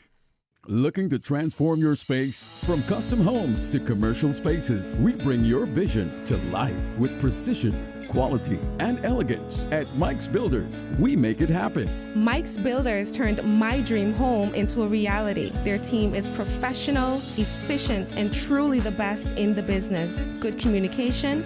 Check. Cleanliness? Check. Professionalism? On point. You have to try Mike's Builders for yourself. Call us today at 923-0706. That's 923-0706. Mike's Builders. Let's build a beautiful world together. Accidents and illnesses can strike without warning. Ouch! When it comes to urgent care, every second counts. At Doctors Hospital, we have a dedicated team of experienced doctors and nursing staff available to you 24 hours a day, 7 days a week. Don't waste time in an overcrowded emergency room when you need urgent care. Whether it's a broken bone, a severe infection, or a sudden illness, trust in Doctors Hospital's unwavering dedication to providing the best immediate care. For complete urgent care when you need it the most, choose Doctors Hospital, located in Georgetown, 16 Middle Road.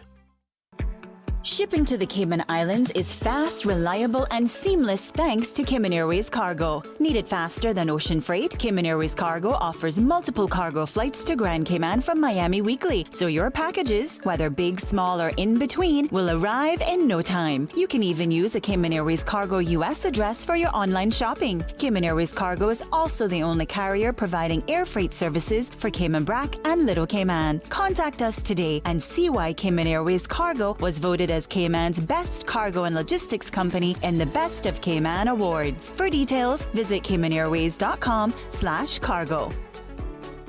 The best foundation you can wear is glowing, healthy skin. The offices of dermatologist Dr. Wayne Porter specialize in enhancing your skin's well-being. Whether you're seeking advanced skin care, including any skin cancers, Botox, filler, cosmetic skin enhancements, or simply looking to reduce wrinkles, Dr. Porter offers a full-service dermatology and dermatological surgery practice. For more information, email drportercayman@gmail.com or call 946-9020. That is 946-9020.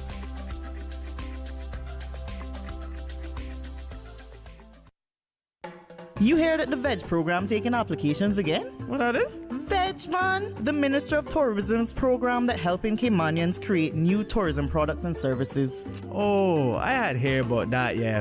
My friend was one of the successful applicants from the last round. I might apply for that still. Nothing wrong, child. After you got great ideas for things tourists would love to buy, try so check out the website rcayman.ky/VEDGP for more information and apply. I'm going to do that right now. Attention Georgetown residents. The Department of Environmental Health Georgetown Bulk Waste Collection will take place between May 12th to 17th. This bulk waste collection will replace the traditional year-end collection. Household appliances, furniture, and other items too large to be handled by the weekly DEH collection crews should be placed by the roadside where it's easily accessible to the DEH collection crews. Metals and vegetation should also be separated from other bulk items. Do not obstruct roadway or storm drains or place tires, construction or demolition waste, hazardous materials, or electronics. For more information on the Georgetown Bulk Waste Collection from May 12 to 17, please contact the DEH's Solid Waste Management Section at 949-6696. Radio Cayman's Talk Today.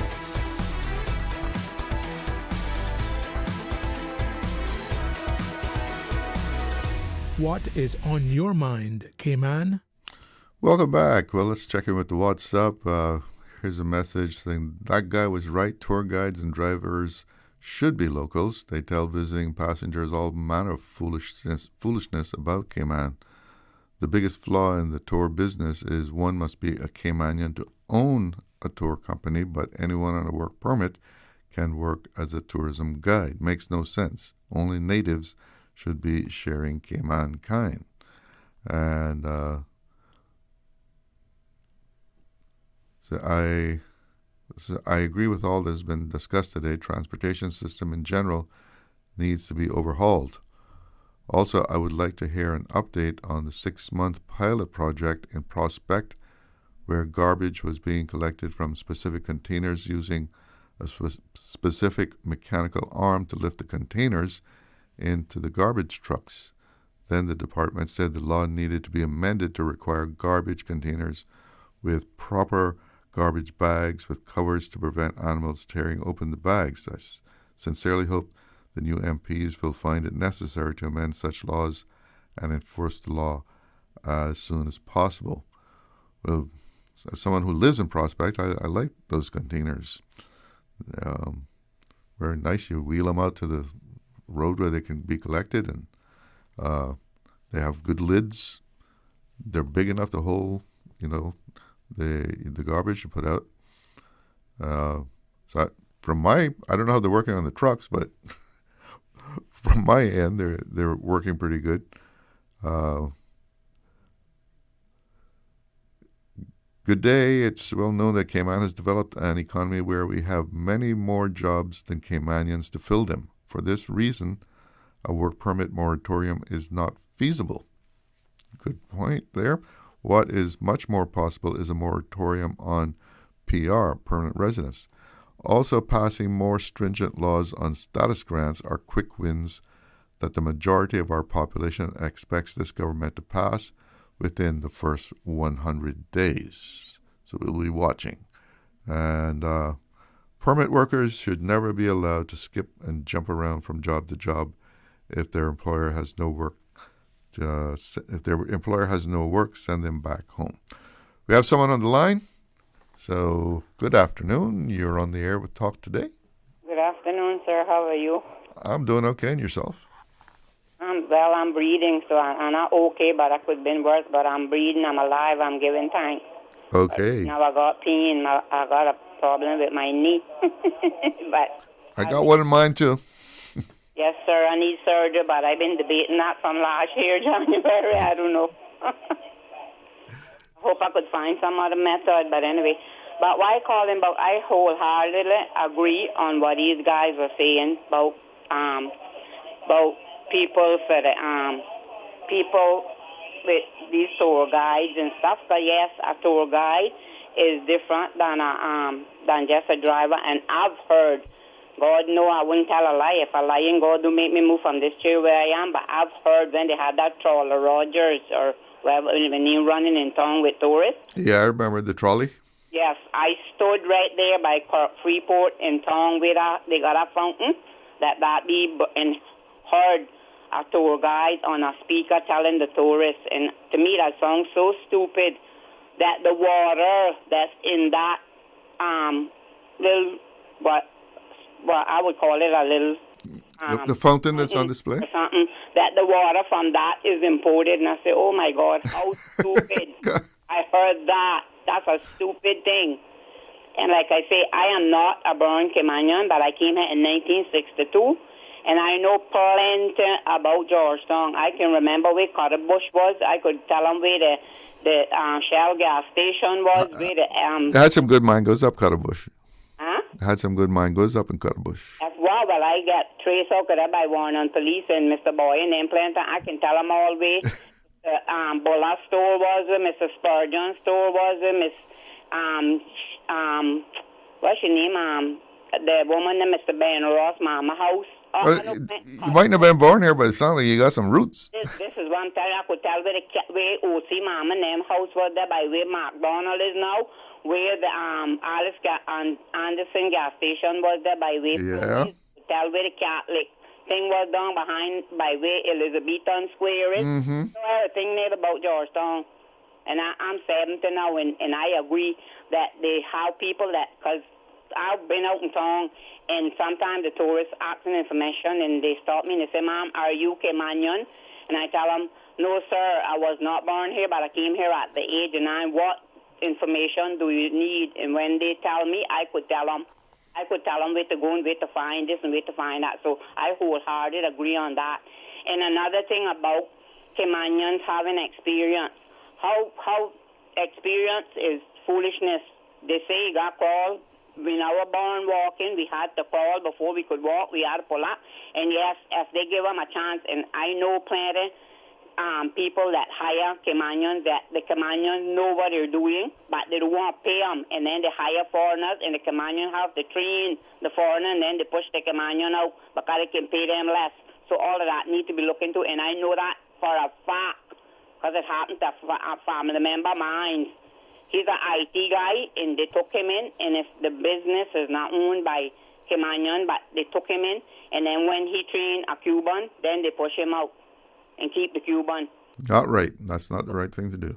So a lot of that is going on, and they've been using this family member for years, not just years ago, is now when they're only 35 years old, and it's still going on. So all that need to ramp up, and they are very smart. They can build motherboards and all that. When it come on computer, you take them. If they tell you that something can be fixed, you can go by that because they know they qualify for it, and that been going on for years. So all of that need to be changed too. And I think we got a good government now. God be with them. They're putting all kind of out, but I hope that it don't go bad because, like I tell them, we're the envy of the Caribbean. That's true. They got binoculars, and actually the part of the world too, they got binoculars, spyglass, and everything on us. So just let's pray that this government they be able to cooperate and work together for the betterment of the people on the island. Thank you so much for your call. It's 2 o'clock. That's news time. From Radio Cayman's newsroom, this is Headlines.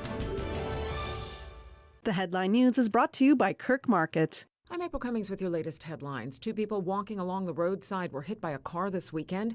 Just after 1:40 a.m. on May 10th, the RCIPS responded to a call on North Sound Road involving a Honda Fit and 2 pedestrians.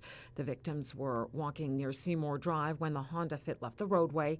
It slammed into a post, hitting the pedestrians before driving off. EMS attended the location and provided medical assistance to the pedestrians. They both had minor injuries. The involved vehicle was later found by police, and they arrested the driver on suspicion of DUI and other traffic offenses. A breath test was conducted with the result 3 times above the legal limit. In international headlines, most flights destined for Newark Liberty International Airport were delayed by nearly 2 hours today because of a shortage of air traffic controllers. The New York Times says the delays are the latest issue to plague the airport, where radar and radio communications have recently malfunctioned. U.S. President Donald Trump today signed a sweeping executive order setting a 30-day deadline for drug makers to electively lower the cost of prescription drugs in the U.S. or face new limits down the road over what the government will pay. The order calls on the Health Department, led by Robert F. Kennedy Jr., to broker new price tags for drugs over the next month. If deals are not reached, Kennedy will be tasked with developing a new rule that ties the price the U.S. pays for medications to lower prices paid by other countries. Those are your headlines. I'm April Cummings. www.radiocayman.gov.ky. Check out our social media pages: Facebook, YouTube, X, formerly Twitter, Radio Cayman Headline News.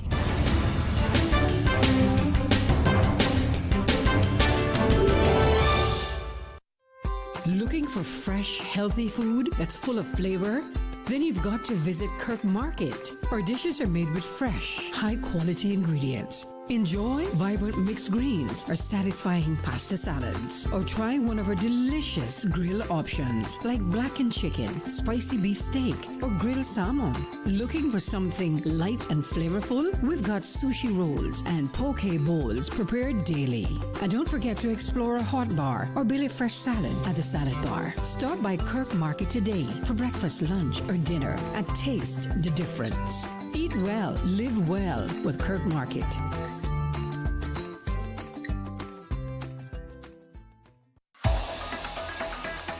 Radio Cayman's Talk Today.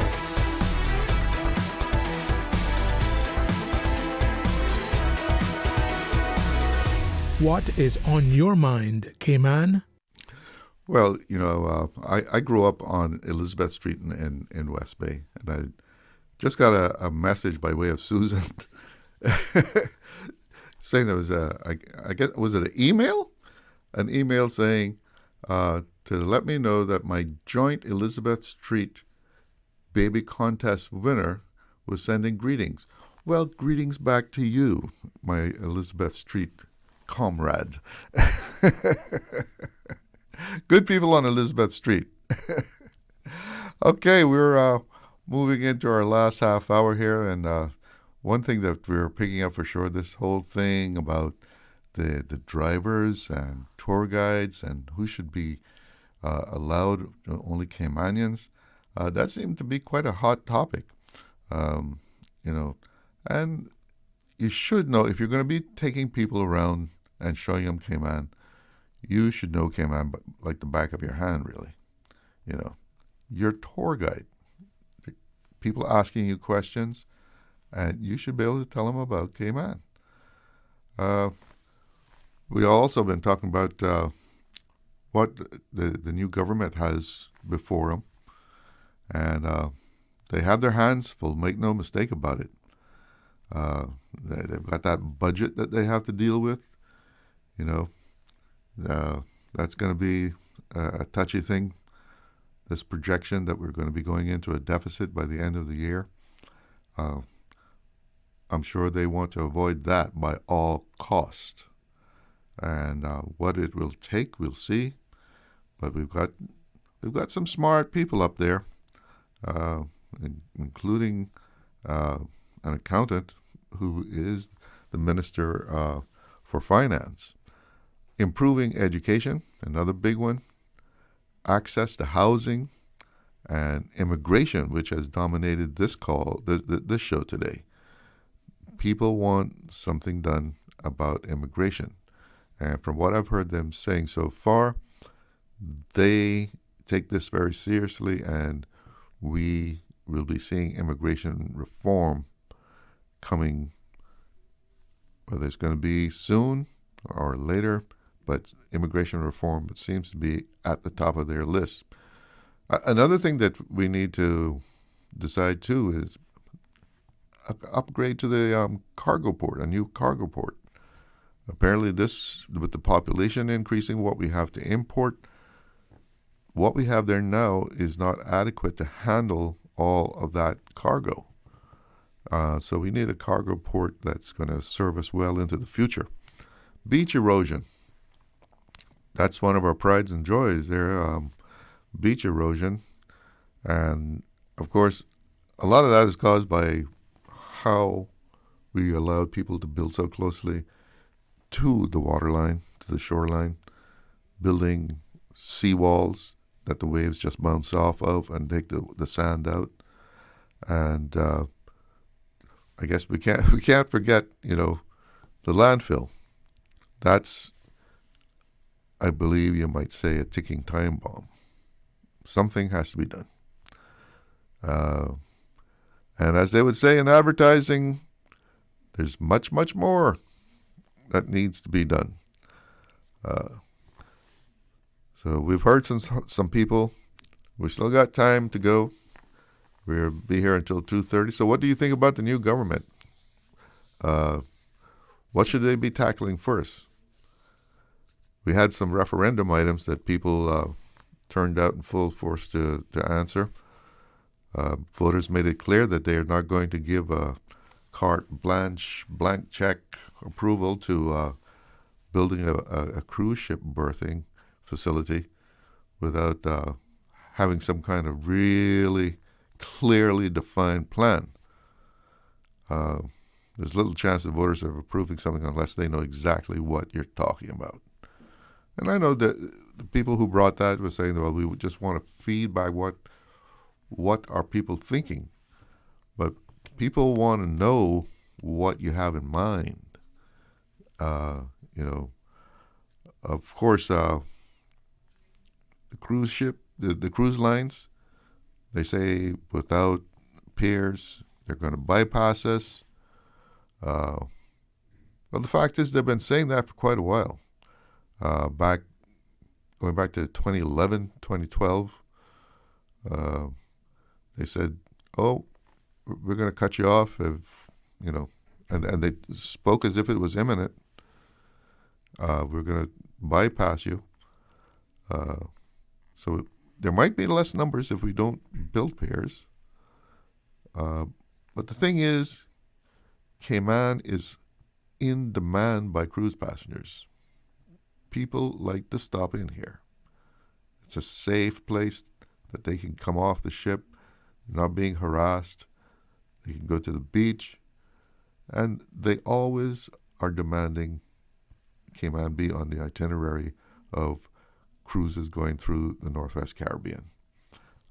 Maybe we'll come down to having smaller ships calling in Georgetown, and that might just mean that we have a more manageable number of people coming off the ships. I remember there's a time there where you had so many ships in the harbor there and so many people coming ashore that I heard people saying that you had diminishing returns from that because you have all the stores downtown, but they got so crowded that you couldn't really give service to all the people that were in there. So, it was like a catch-22 thing. And we touched on the lottery. Of course, that was approved, and also the decriminalization of ganja was approved. Whether anything is going to move in that, well, that's going to be up to the government because, of course, those items were non-binding. As we touched on earlier, the lottery might be a source of money if it is proved to be that we have the scale of people, the scale of population here that will make it economically feasible. Because, running an illegal numbers game is a whole different ballpark than running a national lottery. You have to have regulations in place. You have to have staff. You have a lot more overhead than someone who's running an illegal numbers game. So the revenue coming in has to be well ahead of the cost that you're putting out. And the whole question of decriminalizing ganja, some people are dead set against it, but a lot of people will point out that if it's not a crime, if it's more like a speeding ticket, then you're not ruining a young person's life who may be caught with just a small amount of ganja. Right now, if they're caught, convicted, that's a criminal offense. That really can ruin a person's life as far as, you got a young person, they can't go away to school to study, they won't be able to get certain jobs. And the whole attitude, of course, to marijuana has changed in recent times. It's actually legal in a lot of places. Whether we're going to go that far, I don't think that's going to happen right away. But what are you thinking about? What do you think about these things? A lot of the callers seem to have some high hopes with this new government. I think that they're going to get a handle on things. And I think everyone's been impressed with how they have managed to come together so quickly. So this shows that there's some kind of common bond there. And I think that bodes well. That bodes well for a government that is going to function and is going to be acting quickly. Got a little WhatsApp message here. Hello, please read this for me. I was driving a few minutes ago in town and two cyclists riding turned right in front of me without even looking to see if any cars were coming. Sometimes we wonder why these cyclist people keep getting knocked down and killed. Now I realize why. Because some of them just don't care about their lives. Well, I think they care about their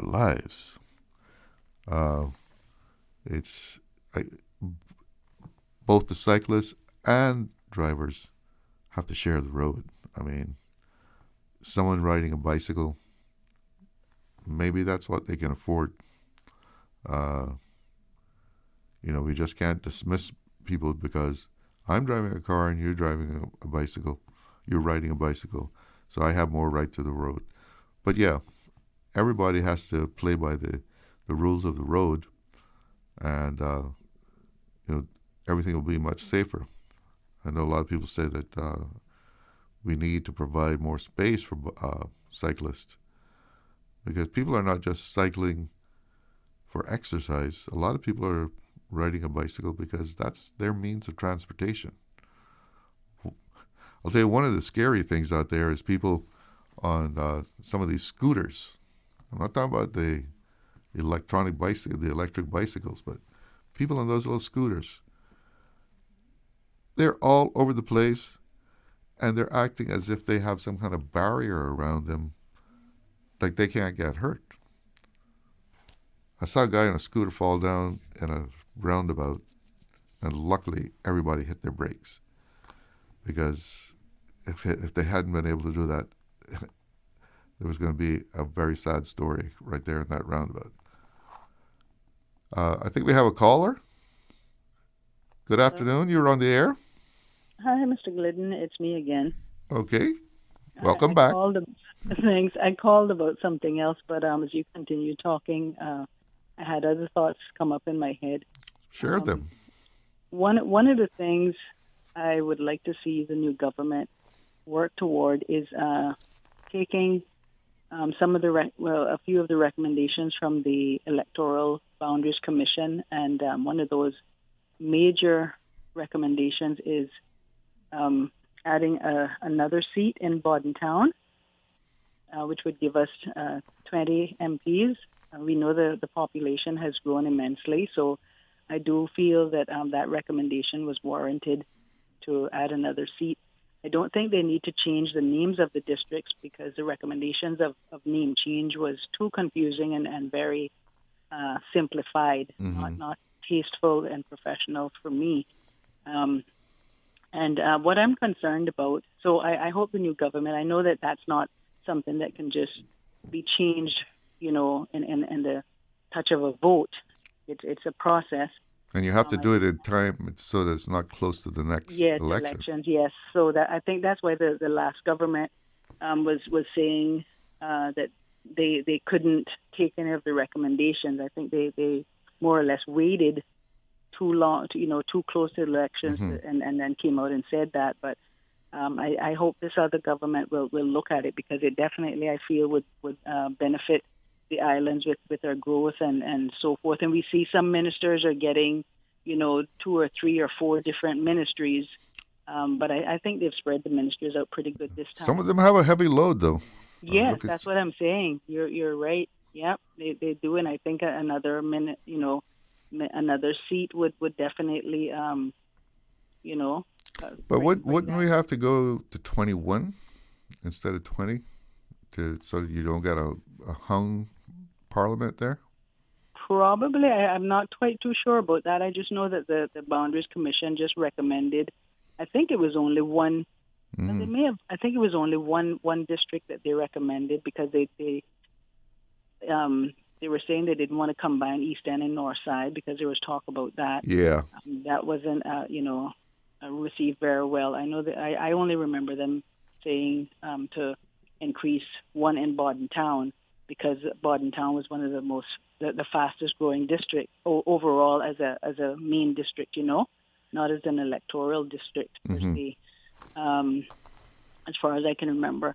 Well, one concern that I have too is some of these major projects, whether they'll get finished, whether the contracts and everything are in place. We don't know enough about these major projects. We know substantial amount about the high school. Everybody's talking about the high school in Cayman, and we have the park in Central, and our government's bought up our government bought up a lot of land around the 3 islands. I understand, and some of those properties. It's good that the Crown now owns some of those properties. So so we can retain those for our people. But we don't know exactly what's being done with a lot of those properties. Are they just going to sit there? We saw where some of the properties had, some of the ministers talked about projects that they wanted to do with some of the other properties that weren't started yet. And that's island-wide, in terms of beaches, and we have the high school and also in West Bay, not enough talk about that. And what I would really, really love to see is some affordable housing. I'm changing my stance on calling it low-income housing, but I'd like to see some affordable housing in Georgetown, because I think for too long now Georgetown have gotten neglected when it comes to affordable housing. I've met quite a number of people late last year and earlier this year who are renting, and they're a number of them are senior citizens who have to change residences, and there's no affordable housing in Georgetown for them to move to rent. Rent has gone sky high. Rent is crazy, and I know at least, like I said, it's a number, I think at least 2 or 3 that have to move by the middle of this year, and and these are senior citizens. Where are they going to go? I have an aunt who had to move out into the Bordentown area, and she's very senior and have health issues, and she had to move out of Georgetown.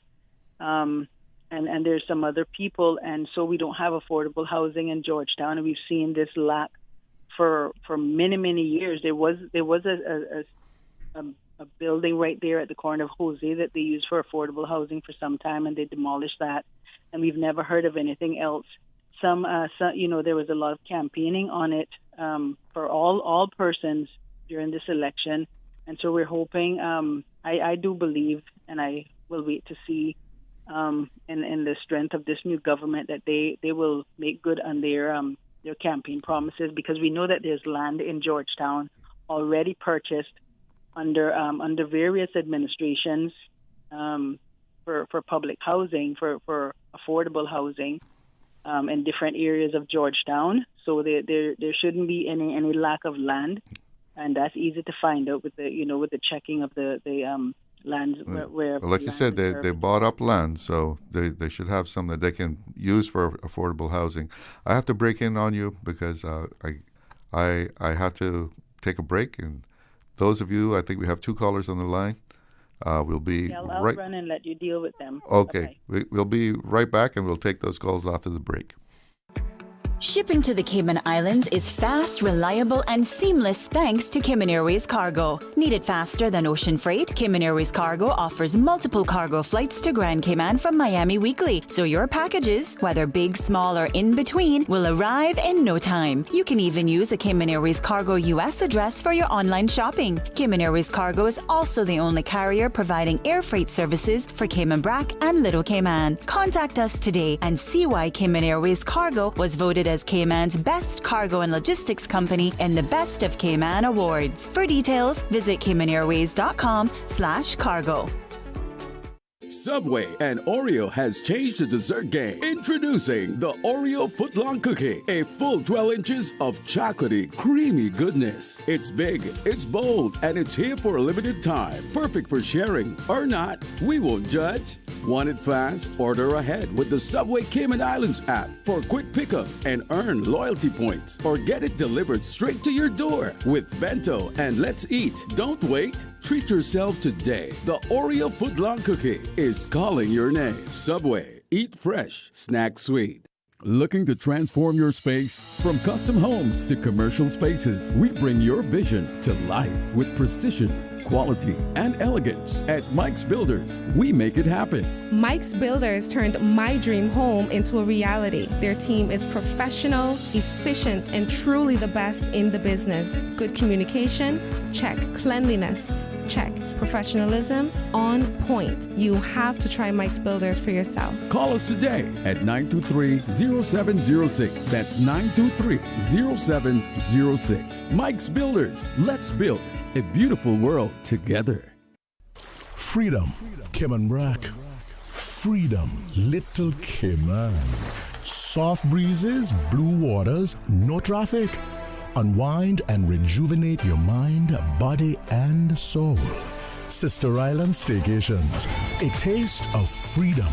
Discover all that our sister islands have to offer. Stay cyber secure with Cayman National. Here are a few tips that will benefit you.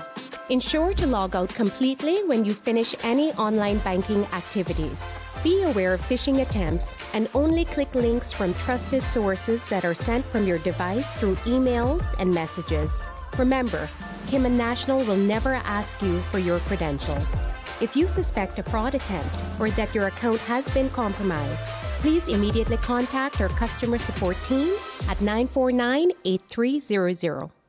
Did you know that Doctors Hospital provides urgent care services 24 hours a day, 7 days a week? And Doctors Hospital's urgent care physicians have access to the most advanced MRI and CT imaging in the Caribbean, providing reliable diagnostics when you need it most. When you need quality urgent care for an illness or injury, Doctors Hospital is here for you 24/7. Whether it's a migraine, chest or abdominal pain, shortness of breath, broken bones, or another urgent need, Doctors Hospital at the top of Walker's Road. Urgent care right now. Radio Cayman's Talk Today.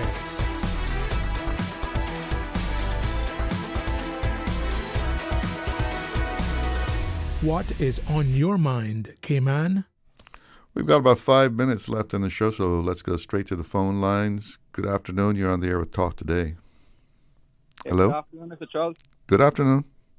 Yeah, I got to make it pretty quick if I can. And good afternoon to the listening public. But, you know, I was listening to what you was talking about and very interested in just in and out because I working at the same time. But when you speak about coastal erosion and I come to think back on one particular place that I'm very passionate about, and I believe that I would love to see that place very protected as much as it can, but it's being destroyed at the moment.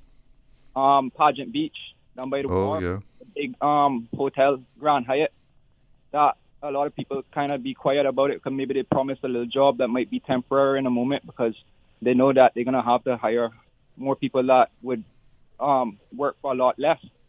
But they're building right into the water. I don't know how to emphasize that anymore, but they're building right into the water. And it's going to lead to problems. And guess what?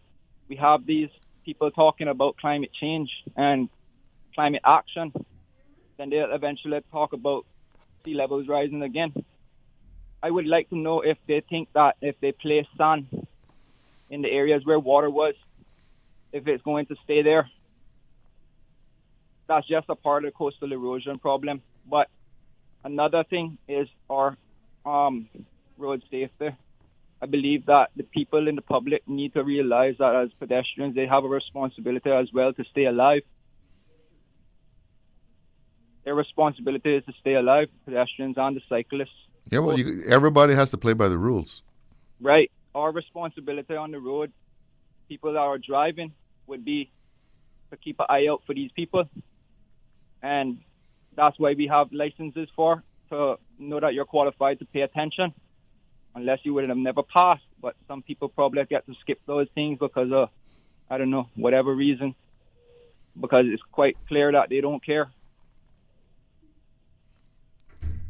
Well, like I say, we have to take care of each other when we're on the roads out there. You know, pedestrians, use the crosswalks, look out for traffic, look before you cross, and drivers, look out for pedestrians. Thank you so much for the call. I got someone else on the line that we need to get in before we run out of time. Good afternoon. You're on the air with Talk Today. Good afternoon, sir. Trust you're well, and the Cayman Islands as well. I want to wish the new government all the best and hope that the powers to be, whoever they are, will do and not mingle where they need not to mingle. But I'm going to touch real briefly on what that young man just talked about, drivers and road safety on the road. I have reached out to 2 police stations, West Bay Police Station, Georgetown Police Station, in the last 6 months. And no action has been taken on Conch Point Road that turns in from Birch Tree Hill Road, Conch Point Road, and Captain Reginald. A week ago Sunday, I almost got ran down by a black two-door Mercedes convertible coupe with 4 women flying and doing 70 coming out of Barker's area, Pappagallo area, and speeding and twisting and turning right by Pampered Ponies. I almost got knocked down. I had to run off the road to the side that I was facing traffic, which was the right-hand side, and go in the bushes. The driver never stopped. Suppose it was 10 or 12 persons on horses coming out of Pampered Ponies, then we would have had a bigger problem. The police are nowhere to be seen. It's not only happening in the district of West Bay, it's happening as far as it is Cayman, because people talk and people say things. You know, road safety is one thing, but when you have a police force, sir, that is doing nothing, and I'm just going to end with this because I've called out the Commissioner of Police, Mr. Kurt Walton, and I'll call him out again today, and his officers. You all only react when something happens. This weekend, 2 more lives were almost lost, wasn't it, North Sound Road at 1:40 in the morning, due to a drunk driver. What is it going to take for the police to listen? What is it going to take to get our community police officers back into our districts, patrolling our districts? What is it going to take for the monthly police meetings to be held in districts so the public can air their concerns? We pay our police officers, Caymanians and foreign officers, very handsomely. I'm going to end with this. The last time I called, last week, a police officer called me from West Bay and told me he was told to call me. I stopped taking names and I've stopped taking numbers. He told me at any given time there's only 2 police officers stationed at West Bay Police Station. So my question is to the commissioner here today, like I've said it before, where are all of these police officers going to in our police vehicles, the people's police vehicles that they continue to mash up? And where are these police officers coming from to come back to the station if there are only 2 police officers at a time stationed at West Bay Police Station? The Commissioner of Police needs to answer the questions and get his police force on the ground in our district on all 3 islands and do a campaign of road safety, and it should be done yearly. We can put up every sign else that we can put up on our roadways, but where are the road safety signs urging the drivers to slow down? We have a big police force, and if West Bay can only get 2 officers at a time, like this officer told me, then something, sir, is seriously wrong with the police commissioner and the way he is policing this country. And I've went as far as to the governor's office, and a young lady named Lucy was rude at the governor's office and sent me back to the police station. And all now, the police commissioner not addressed nothing. I'm asking him, and his officers have not addressed what's going on in the district of West Bay. Ma'am? There is speeding on our roads, and it's sad. So I'm just going to end there because I know time is up. Okay? Yes. As a matter of fact, I'm overtime, but thank you for your call. Have a good afternoon. You too. Bye-bye. Well, that's it for Talk Today. Thanks for letting me be a part of your afternoon. Take care. Talk Today is brought to you by Subway, open 24 hours in Countryside, Anderson Square in Georgetown, and Centennial Towers in West Bay. And by the Ministry of District Administration. Explore your history, explore your land, explore your sister islands. And Cayman Airways. Call them on 949-2311 to book your nonstop flights to Los Angeles and Panama. And Doctors Hospital. Peace of mind is important when life happens. Doctors Hospital, always there for you. Call 949-6066. Talk Today is also brought to you by Mike's Builders. Call 923-0706. Mike Builders. They make it happen.